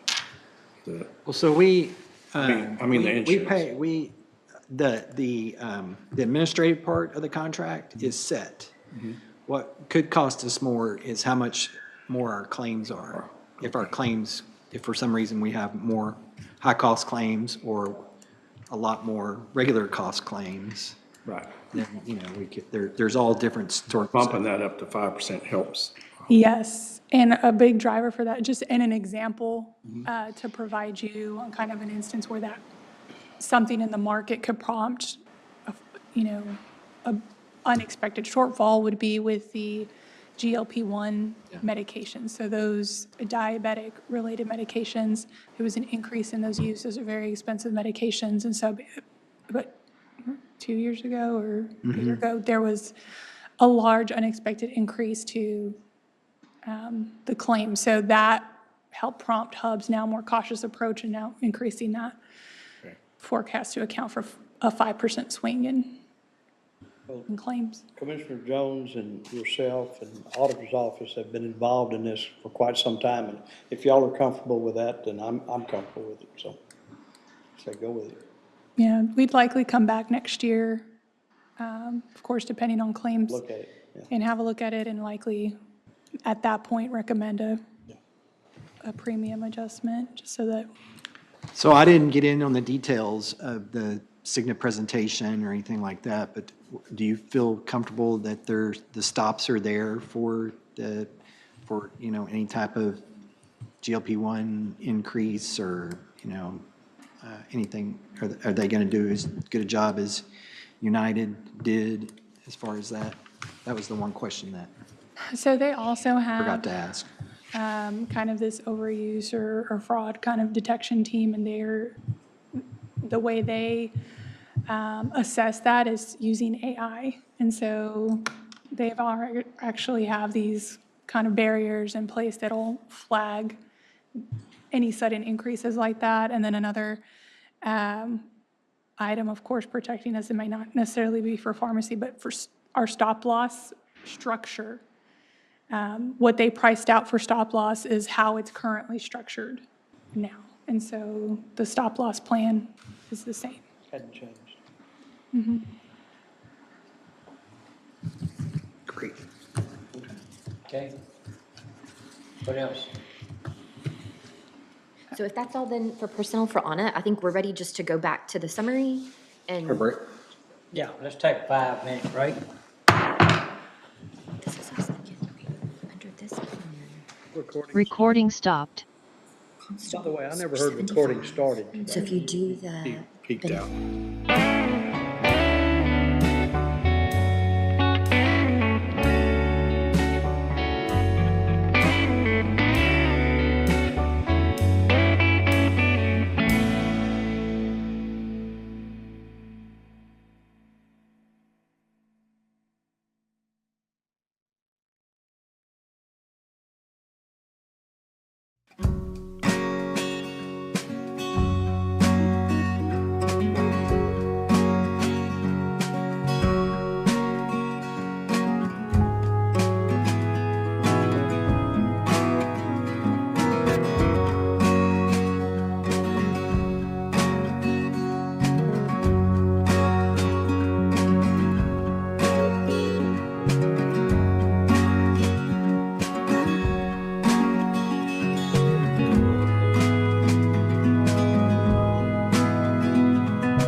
have now checked through everything that I wanted to today, I believe. And so we are going to come back to the summary here. And so in that middle section, yes, it's updated some just because of the discussions we just had. Sure. But we did have 1.2 million in there in that step positions number. And so this is not all step positions, but just to make the numbers work, that 1249187, that now includes all in with benefits, 50,000 for FTO pay, a little over 1.6 million for the 4.72% increase to the step pay plan, and then another close to $92,000 for the increase in changes to the constable positions. And so increase that there by $49,187. That position below, or that line below it, that is still JP4, the new position. And so I don't think there was any thoughts to change that or add to that number for other positions earlier, but if you want to now look at some other scenarios by adding some of those positions in or pulling some or whatever those thoughts may be, we can now move there. So, let me stop you right there if you don't mind. On adding new positions, we know what's been requested. I would suggest the court put a priority on those open positions, and then we see what we can do. Unless y'all want to stick and say no new positions. That means no new positions. But So the only one included right now is JP4. Yes, that was just where we left it last time, so that's why it's just That's still the- sitting there. But we've had further discussion, so. That's the 58,112? Yes, sir. And what does that, with, Okay, so all what that. does that bring us down to, 31 point? Yes, so 31.1%. And then right below that, you'll see that we're the 2.995 million below our target. Yeah. So we went from 2862 to 2995 on the one you gave us earlier. Yes, sorry. And so, but then again, we were looking at some scenarios earlier. If you conservatively come 3% under budget, that's about, on this budget, that's about 4.8 million. 4.8 million. So taking that into account as well, that would put you above your target range, closer to 34%. And that's what we looked at earlier today. And so the little adjustments we made didn't make. And the salary increases and the other pay types, incentive pay, that's all to the right. We're not having that in there yet. So those are now all embedded throughout the spreadsheets. We just leave those amounts there so that when you look at it, you can see it as a total, just to remember, just kind of helps us. Everything's all in. Everything's all in. I'm sorry, and the incentive pay is not. Rewind what I just said. Those are all in there except incentive pay. Incentive pay, Is we that the backed five? out that day trying to, That's 598,107? 587,763. And that's we put it at $1. Yes, and that's the way it is, that's the way it sits right now. Oh, it's in $1. Okay. Yes. Oh, it's a dollar holder right now? Yeah. Yes. Oh. I'm sorry, when I say it's not in there, it's not budgeted. It's not, there's not a budget amount higher than $1. That's probably a good way to go, right? Well, and so normally, when everything's going good, like it's been, I would, instead of dollar placeholders on these significant items, I'd like to go ahead and kind of see them in there so we really know what the effect is. But in this year, it's tight. So you put a dollar placeholder. In March of next year, we know a little bit more about where we're gonna be. And we would make the decision then if we can afford to do it. Now, hopefully we can do it because it drives other things like performance reviews and, puts a little bit of weight into those. And it should be able, if managed properly, for those folks that have individuals that are working above and beyond, can assign them some incentive pay. Because we can't cover it, as you know, in these other areas.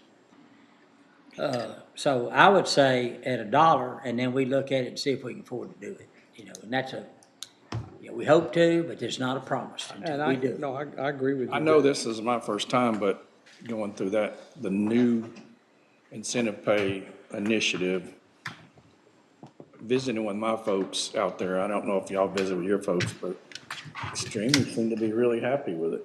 that it worked out right. Yeah. And the poor performers knew what they were gonna get because they're poor performing. So It's they no kinda knew. surprise to them. No, it's not, and they're not griping about it. Managed to the top NDP. Yes, sir, yes, sir. So I'm thinking they like it a whole lot better than the 10 areas we had to go through, y'all had to go through the last few years, so. Commissioner? Go ahead. I would just say that putting the dollar placeholder in there and department heads and officials realizing that we'll revisit it at a later date and it'll depend upon how the budget's going, hopefully will make them a little more frugal. Everybody help out. Everybody It's a help team out effort. if you want to have, Yeah. if we're going to get to that point. Yeah. And call your staff team, not staff. It's a team. Team. Down here, any comments, questions? I like it. On that? I know there's probably others on other things. Okay, so, It's incentive pay. So we will leave it at $1. yeah, okay, go ahead. Is there any more adjustments to this? No, and so again, there's that one position there. It's right now below the line there. So if, I wasn't following if y'all wanted to pull that because you said no new positions or if we're just gonna leave that JP4 one.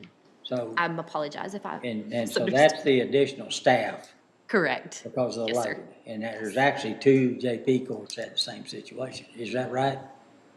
I mean, That's what it sounds like. She, Can you repeat that? so, is the justification to add 1 to 4? Could you use that same justification for Judge Hensley's request? Yes, it's You purely could. case number based. Forget about where you put them. It's where they need them. So, If they had a bigger office, then that would have been a yes, you're saying. okay, excuse me, I'm sorry. Yeah. I've got a yes anyway on space. Yeah. This has already been talked about between TJ, Dustin, and Judge Hensley. There is another spot. There is an individual that can work independently. It's just not right in the same office. And then Oh, I see what you're saying. Okay, I But didn't understand, Judge. all that didn't come up so now we're back to have an exception to our policy on pay rather than add another position. But your position would be that we added the other position? We don't, if we either add another position or don't do anything. Four also too? Well, if it both justifies it, yeah, I'm for it. So that was kind of what I'm not, Four When you- only when- asked when you- for one new employee. She asked for a new employee and a pay raise for an employee. well, I'm not, Oh, I'm sorry. that's not, her pay raise is out. Yeah. What I thought I heard you say is we either we either prioritize, do it all, or not do anything. Okay, and that's right. And so are we prioritizing to put that position in there or not? Not more salary, it's only that. Wait, the salary's Take out. each one of these, Right. each one of these positions, so we all know, we know more about precinct 4 and their volume than we do anybody else. To me, it's Well, I think one in four is where the most growth in the county That's is. it. You got it. That's exactly right. So- So if we're gonna keep up with the growth of our community, that means the community is growing. That means, the judicial system's gotta grow with it. So, to me, it makes sense. So besides those 2 positions, and the others were discussed, but not, what else besides, I know we talked about road and bridges and that, but we'll come to that maybe another way, but let's just talk about what this court would agree to right now. On new positions specifically? Yeah. So it was the road and bridge, of course, the 2 JPs, and then what were the other new positions? There was a position in the district attorney's office. Yeah. DA. And Constable 5. Don't quote me. There was. There wasn't a recommendation on any of those. Constable 5, we had that, we did not recommend that. There was a Constable 3 request. They do have volume to justify the request, however, their justification it's not case volume, it was the implementation of the new Tyler. Tyler system. Yeah, well, they'll get used to that. And Haley pulled those up now, so you can see those. Yeah, I'll pull them out of the woodwork here. So, anything else? No? Okay. What? In my mind, there's 4 to look at. And that's just JP 4, Road and Bridge 4, Road and Bridge 3, and Precinct 1.1 JP. All right, what's your priority? I just gave them to you. In that order? Okay. I agree. And what was that order again? I can't say JP 4? JP, Corey, you'd have to kill 4, me. Somebody write this down. JP 4, JP 4, JP 3, JP 3. 1 and 2, right? Precinct 1.1. I think he meant Road and Bridge 3. You'll cover So it. it's, all right. I Two got it. road and bridge and 2 clerks for JPs is what it comes down to. That's true. Yeah. Okay, there, we heard it. Okay, put those in Okay. for now. For four- I can, I've done with the same amount of road crew the whole time I've been here, and we, you know, we spend all of our budget every year on road materials. So we're not, I would put precinct 3 at the bottom of that, if anything, so. But that would get you to your ratio. You Sure. Line up Right, good, yeah. and we need to look at putting some material in there for you. So there's material added, yes. So but auditors figuring in all 4 positions, whether On you be- yours? Two road and whether you be bridge. 3 or 4. On Yeah. yours, senior or just an operator? I prefer it to be a senior, so we can go ahead and start getting some training So going. seniors for 'Cause both. There'll be a lead. So Got If it. we can get some more next year, it's gonna be if the there. court's good with that priority, we don't have to be, I'm just saying this, y'all argue with me if you want to, which I know you will. That 2 road and bridge, and then y'all get together, if this is approved, and decide where they go. And then come back to the court, and so we'll know who to charge it to. So you're saying JP 3 too, though? No. I think he meant Road and Bridge No. 3. Okay. JP 1.1, JP 4. I guess it's too late to ask for a new chair. No. Oh, these chairs are wearing out. Okay? We're almost there. Take him to the basement. Hey, I think that basement might be a good idea. I need to go down there and look at it. They might put us down there and not let us out. Might find something interesting down there. I wouldn't mind seeing it one day, just to see what it looked like.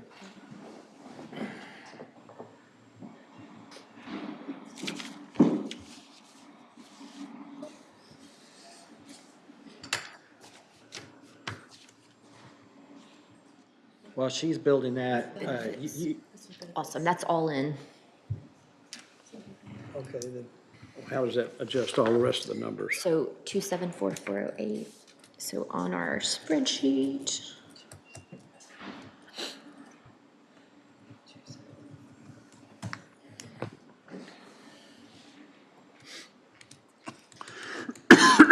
Drops slightly there, but Not a lot. you Not a know, lot. And you're still saying that if we're, Under budget. if we stay under budget for 3%, we'd actually, so that's my Right back. question. Yes. Where is that? That's not built into this spreadsheet anywhere. Can't see it. It's a, yeah, it's just, it's an But we unknown. estimate can. everything else, so why can't we estimate well, coming in? I under budget? agree with that. Yes, yes, yes. I'm saying it's not a line item. Yes, and we can do that. And we've done that, and we did that last year. We did. We did a certain amount under So earlier. So if we went under 3%, what would that, at the end of this next budget year, what would that make our fund balance? Hang on just a minute. They're doing some figuring. Okay. I put it up here, it calculates Might have to get her another Coca-Cola. 33% of it as well. You know what I mean? And so here's the number. I Fries are had. HGN in right now.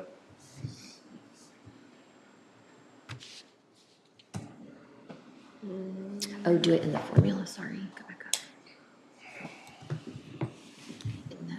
In that one, like in the, inside of it, you know, it's finicky. And I think that's how I got to it. And then, I'll put it up here. Oh, okay, I see. Sorry, I wasn't explaining that very well. Is that right? No. 48661. Maybe I told you wrong on the, You're above your goal, let's see. but you gotta back something out. You take it out. Maybe I'm on the wrong spot there. Oh, I like, that number looked good there for me. Still, What does it do earlier? That formula, you know what I mean? That invisible ink Like golfing. just goes away after a bit. Golf pencils don't have erasers on the end of them. It's just kind of weird because it's like a positive, you know what I mean? So that's making it go down. Let me think about it. No. Sorry.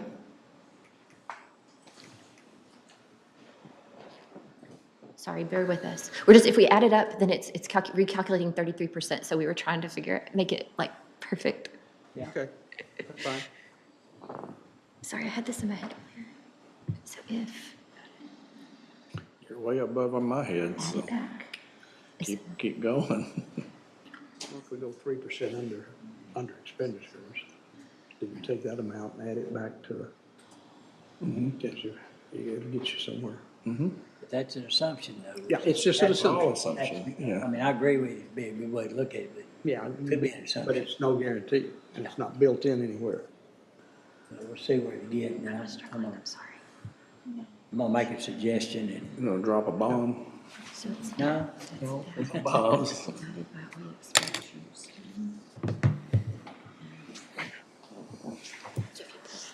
One there again, real quick.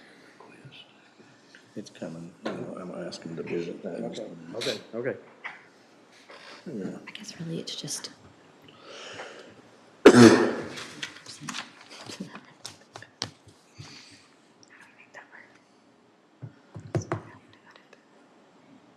It should work in that one, though. That's why I'm getting confused.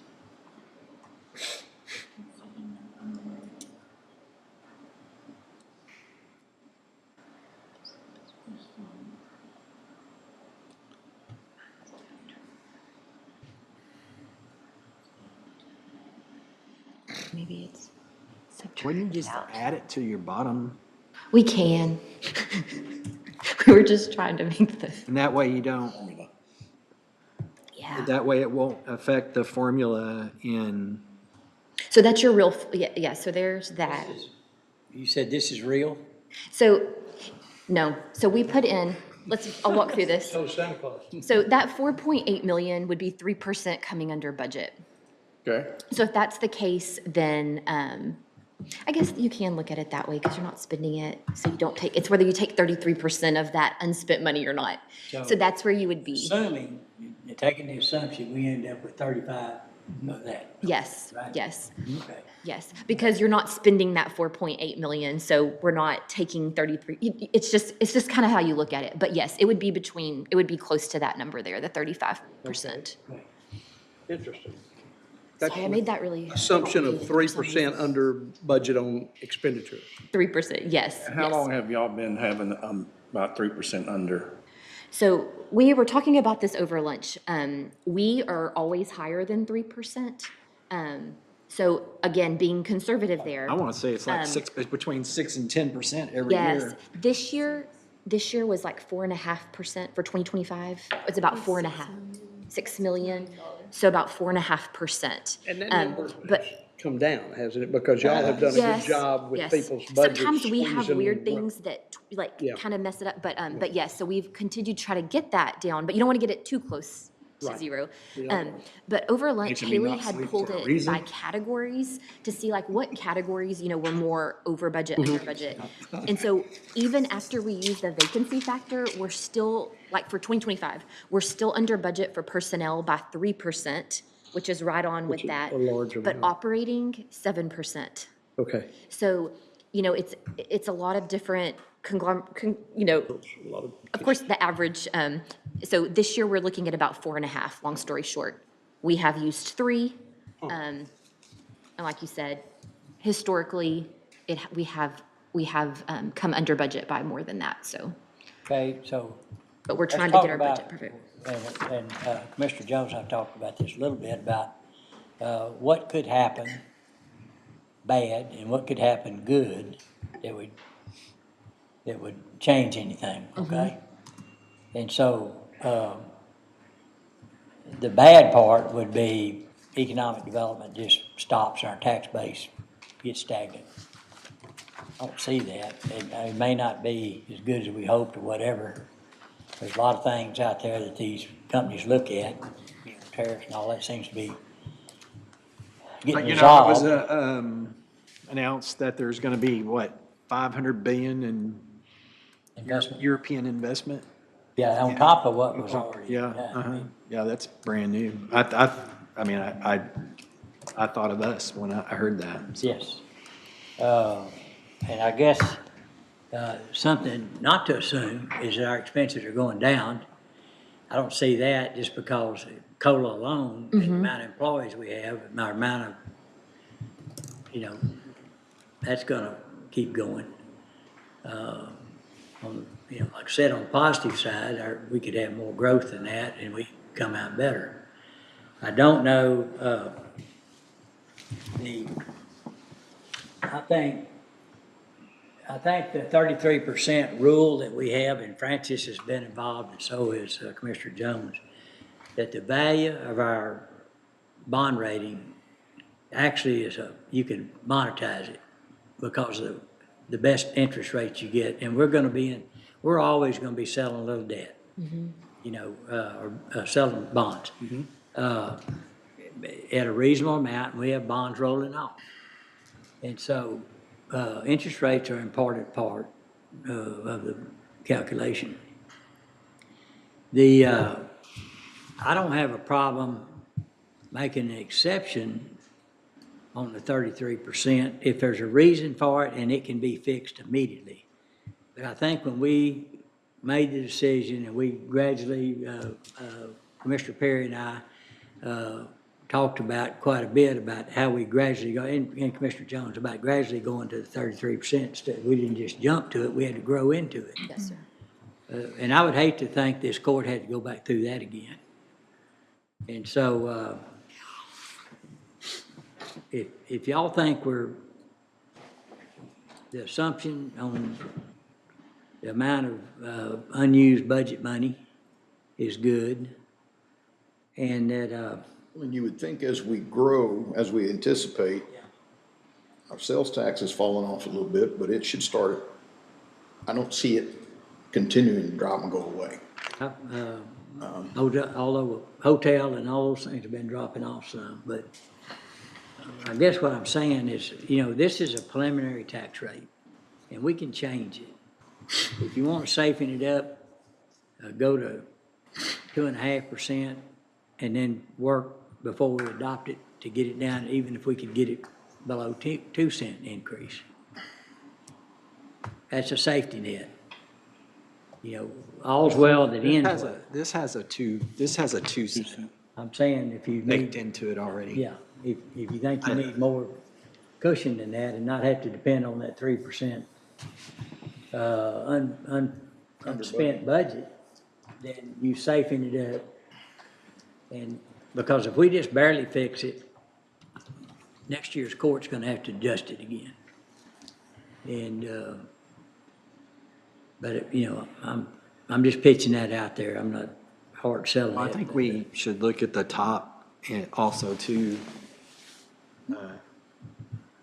and how it adjusts.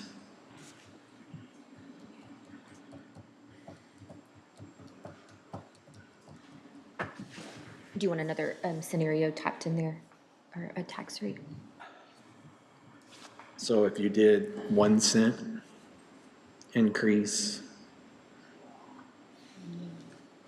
you'd be right at 33%, I think.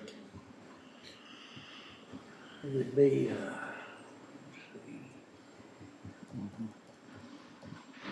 That's assuming a 3% savings.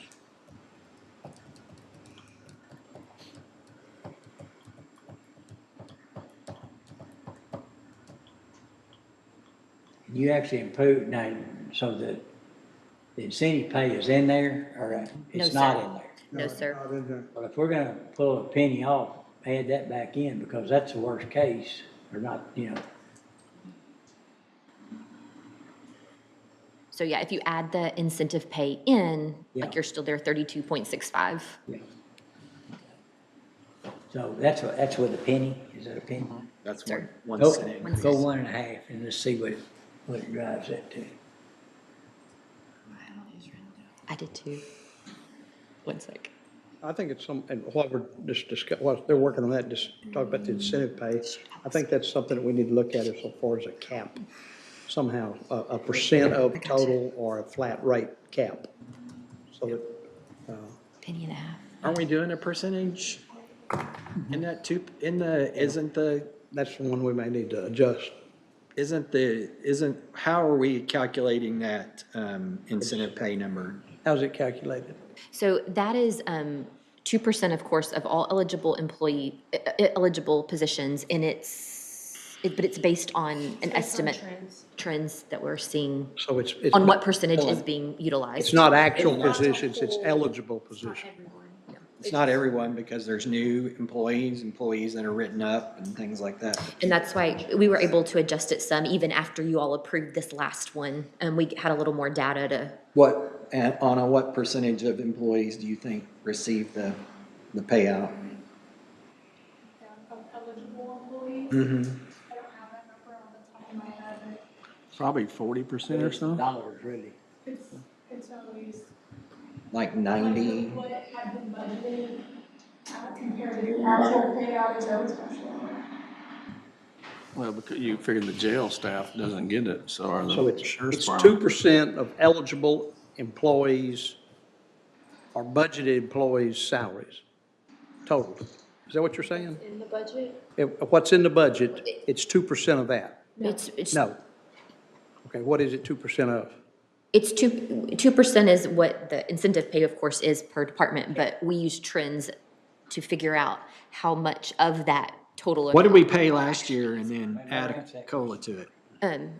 This year? Oh, do we have it in project? No, because it was done in July. Yeah. But there's a formula you use, it's 2% of something. Yes, it's 2%. So if you have a position that's fully filled, they're eligible, it would be 2%. That's what you're allotted. Of the eligible employees. I'm not talking about individual, I'm talking about when we plug it into the budget overall, is it a 2% of the, No, so we look at trends on what is actually being spent. So if you have a lot of vacancies, that money is not going to be spent. So we incorporate that and try to come up with as close to realistic number as possible. But I mean, 447. This year, or for 2025, we budgeted 600,000. We're on a realistic number, and we paid out 514,000.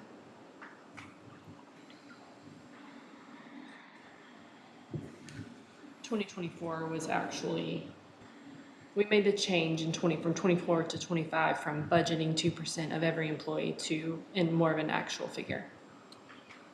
because as soon as someone terminates and they hire new, that position it could be included here and then they're not eligible. So then that goes back into the pot. the 2% is just the number that the court agreed on? Yes, yes.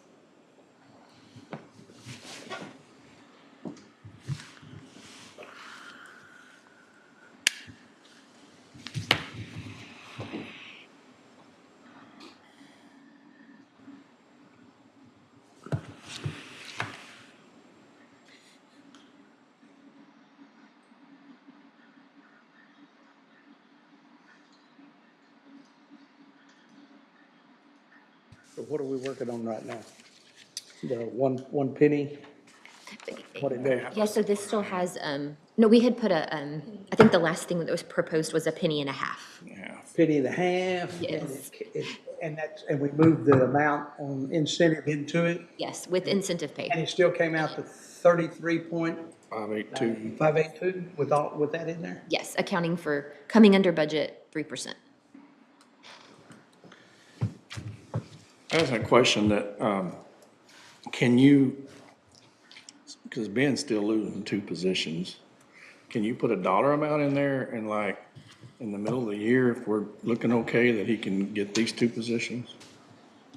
Or is that an option? Done it before. Yeah, we've done it before. We like to do it less and less now. No, I got, Just for. I got you. Just for, it's always ends up getting, you might as well put the whole amount in if you're gonna do the one. That's just, But, you know, as you get into if you put the whole amount in, and you get 6 months into the year, then you only need to use half of that particular salary, because they only work half. But we could revisit it though and see if their money's even closer to 4.5%. We would know close to where we are. Right. Yeah.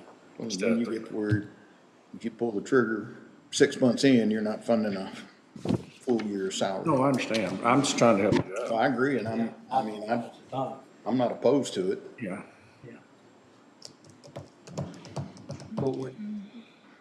Yeah, he asked for 3. He asked for 3 and he asked for 1. We're giving him just 1, okay.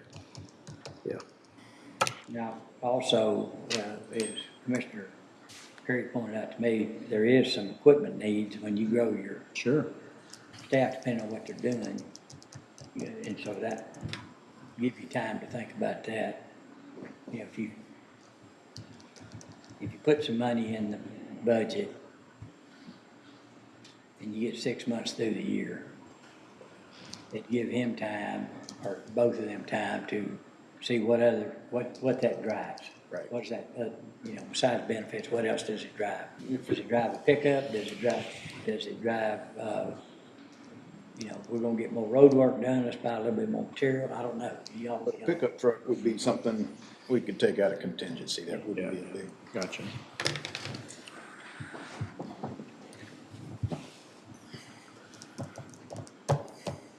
Okay, so what are we doing now?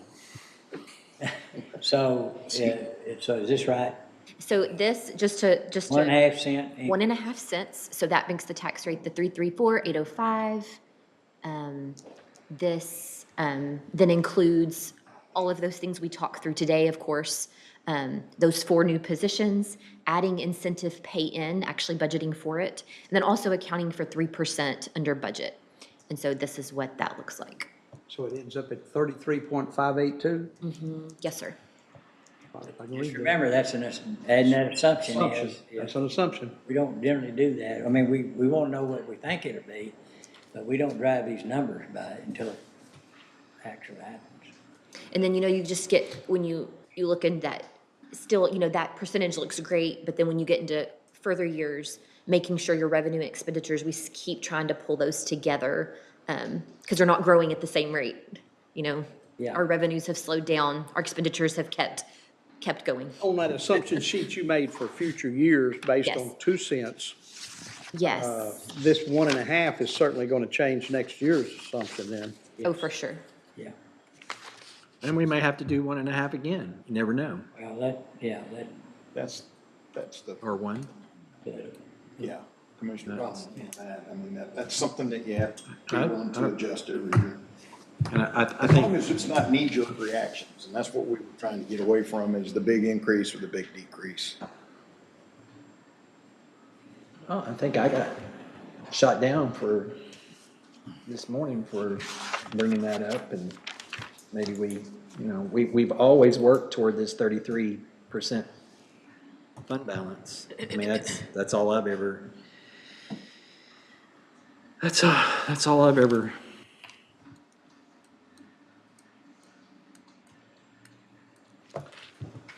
Main rule. I can live with either or, to be honest with you. I understand where they are, the 1 and the 2. I could live with the 2. if knowing come the last day, we've put all the pencils to it, sharpened it, we are can realistically look at lowering it some. Yeah. That would be my thought, as opposed to something happening and not being able to go the other direction. If as a group here, the consensus is that we're gonna try to continue to get it down to where we can be closer to the penny. Yeah, we have That's just my thought. That's just me talking myself. So I agree that, when I said earlier 2.5, I don't think we need that. I didn't realize that this number is gonna come in as good as it did. But the 2, we can still, all's well ends well. So how we end up is what the real impact to the community is. And, we need a little room to work. And I guess approaching it this way now, any savings we find goes directly to the tax rate. Yeah. It's not being saved here to plug in over here. That's my question with my people that are talking to me out on my side of the county. If we vote today, can we lower that?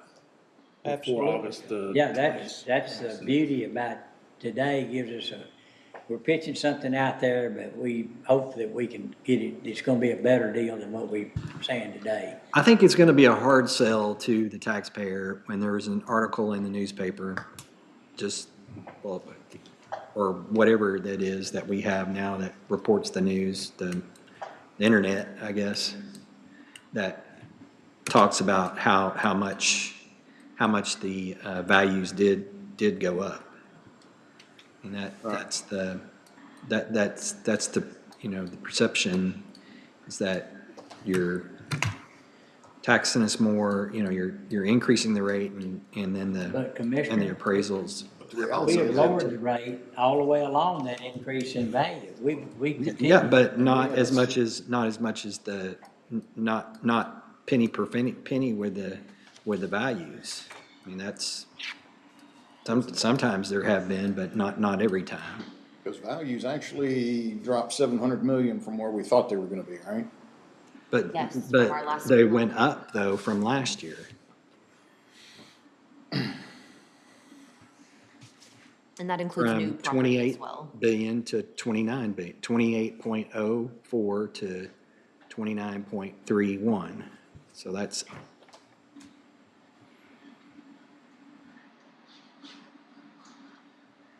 And I would agree with you if we were only providing services to those people that are paying, that have homes and businesses that have valuations on it, but we're being forced to pay for far more than what they need. If you just want to talk about services. I'm sure the taxpayers don't want to pay for indigent defense, but they don't have a choice. We could throw out scenarios all afternoon of things that I'm sure they wouldn't want to pay for, but they don't have a choice. We don't have a choice.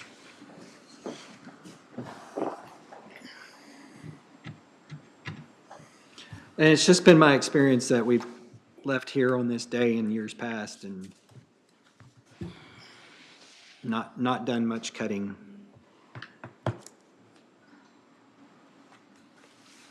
Hard to do it in Rowan County.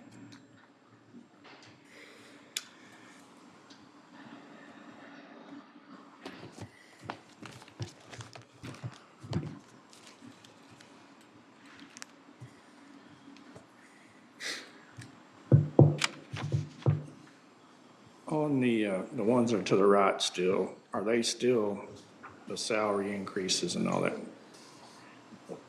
I'm still confused on that a little bit, so. Oh, yeah, you can just ignore 143 Okay, that's, Yeah. okay, so that's really, but the 4.4 million was built in from last year The 4.8, for the, no, I'm sorry. for the outside entities. Oh, yes. Yeah, that, That you had out there to the right. yeah, don't worry. It was just some estimate things that we had used. So it was just to help us keep track of it. But we went through each outside entity and some you brought back to prior years, some we just didn't accept the new request. But where, on the outside entity line, where's that at? So now that's within the budget. That's in the budget. Yes, sir. If you want to look at any of those specifically, let us know. We have a department called Contracted Programs that holds a lot of them. We have an Economic Development Department, and then there are a few that are scattered, health services and things like that. So.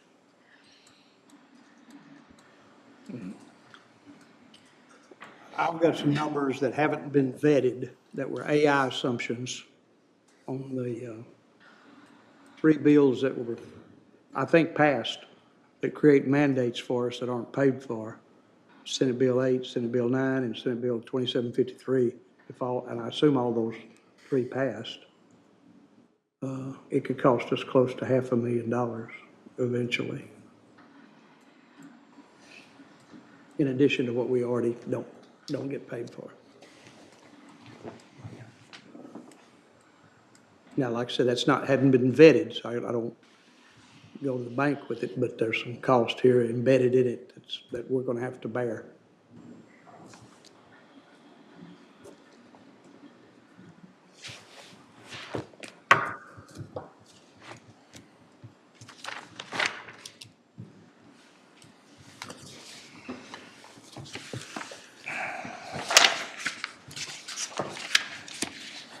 Okay.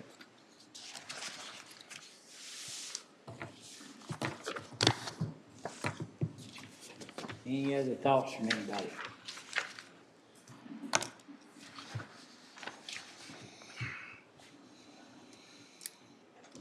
We all ready to vote on the preliminary tax rate? Got to do it sooner or later. It's about the only thing left right now. And so if someone does want to make a motion and lets me know what that is, I'll fill out We don't know. the numbers No. for you to. Oh, okay. Well, I guess the question is, figure what it would be on the motion at 2 cents and figure what it'd be on the motion at 1 cent. Okay, we did that, but. Oh, is it already in there? We're at 1.5 right there, right? 1.5, I'm sorry. Yeah. 1.5? Oh, is that one? I'm sorry, I didn't look at it. Okay, so which are we looking at, 2 and 1.5 or 1.5? And living with that? 33408 is 1.5, right? 3, but it's got to be split out. And so I have those, if you just let me know if somebody's making a motion, then because I got to back into the INS. I'd make a motion, we increase tax rate by 2 cents. With the hope and hard work to get it down to 1.5. Well, And then I can do another one. especially if we're sitting over here thinking we've got some additional unfunded mandates to deal with. Yeah. I'll second it for the vote. Any discussion? Judge, do you mind reading if that one, Okay. read those pieces? All right, the proposed tax rate of 0.339805 for the 2025 tax year. This rate is comprised of 0.028849 for interest and sinking and 0.310956 for the maintenance and operations. So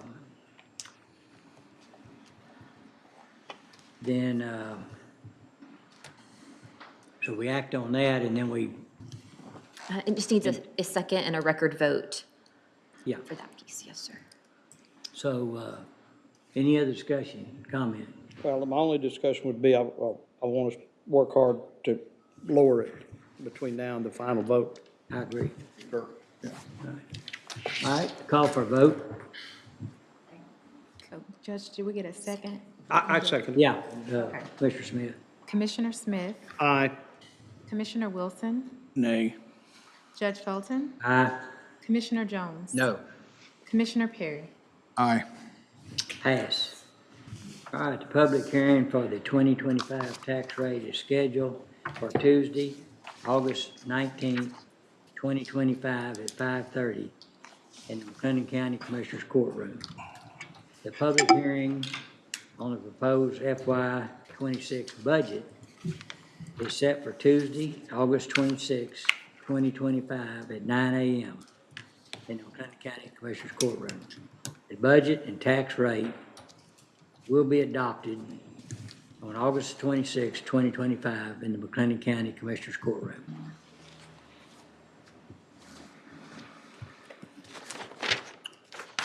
Does that need a vote? Yes, sir. I'm writing right now. No, that was just information at the Well, end. that's just information? Yeah. It has to be Yeah, read in. that doesn't need a vote. Okay, That's right. and it's 5:30, Yeah. 5:30, okay. Oh, August,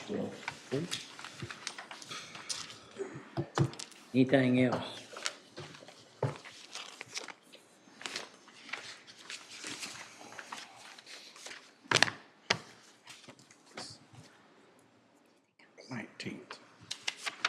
the 19th, So, 5:30. so we will take what we've discussed to this date, and that will become the proposed budget, so we'll get that filed for everyone, and then, we'll make sure that you all have access to that, and we'll continue through August. Thank you. Thanks, everybody, and thanks everyone for the hard work and all the department heads and elected officials that brought information to us, and we will be continuing to work on this. All right, at this time, we are adjourned. I'm not crazy. Recording stopped. This is where I need to like transcribe these, because when I get like that juvenile, and I'm like, what is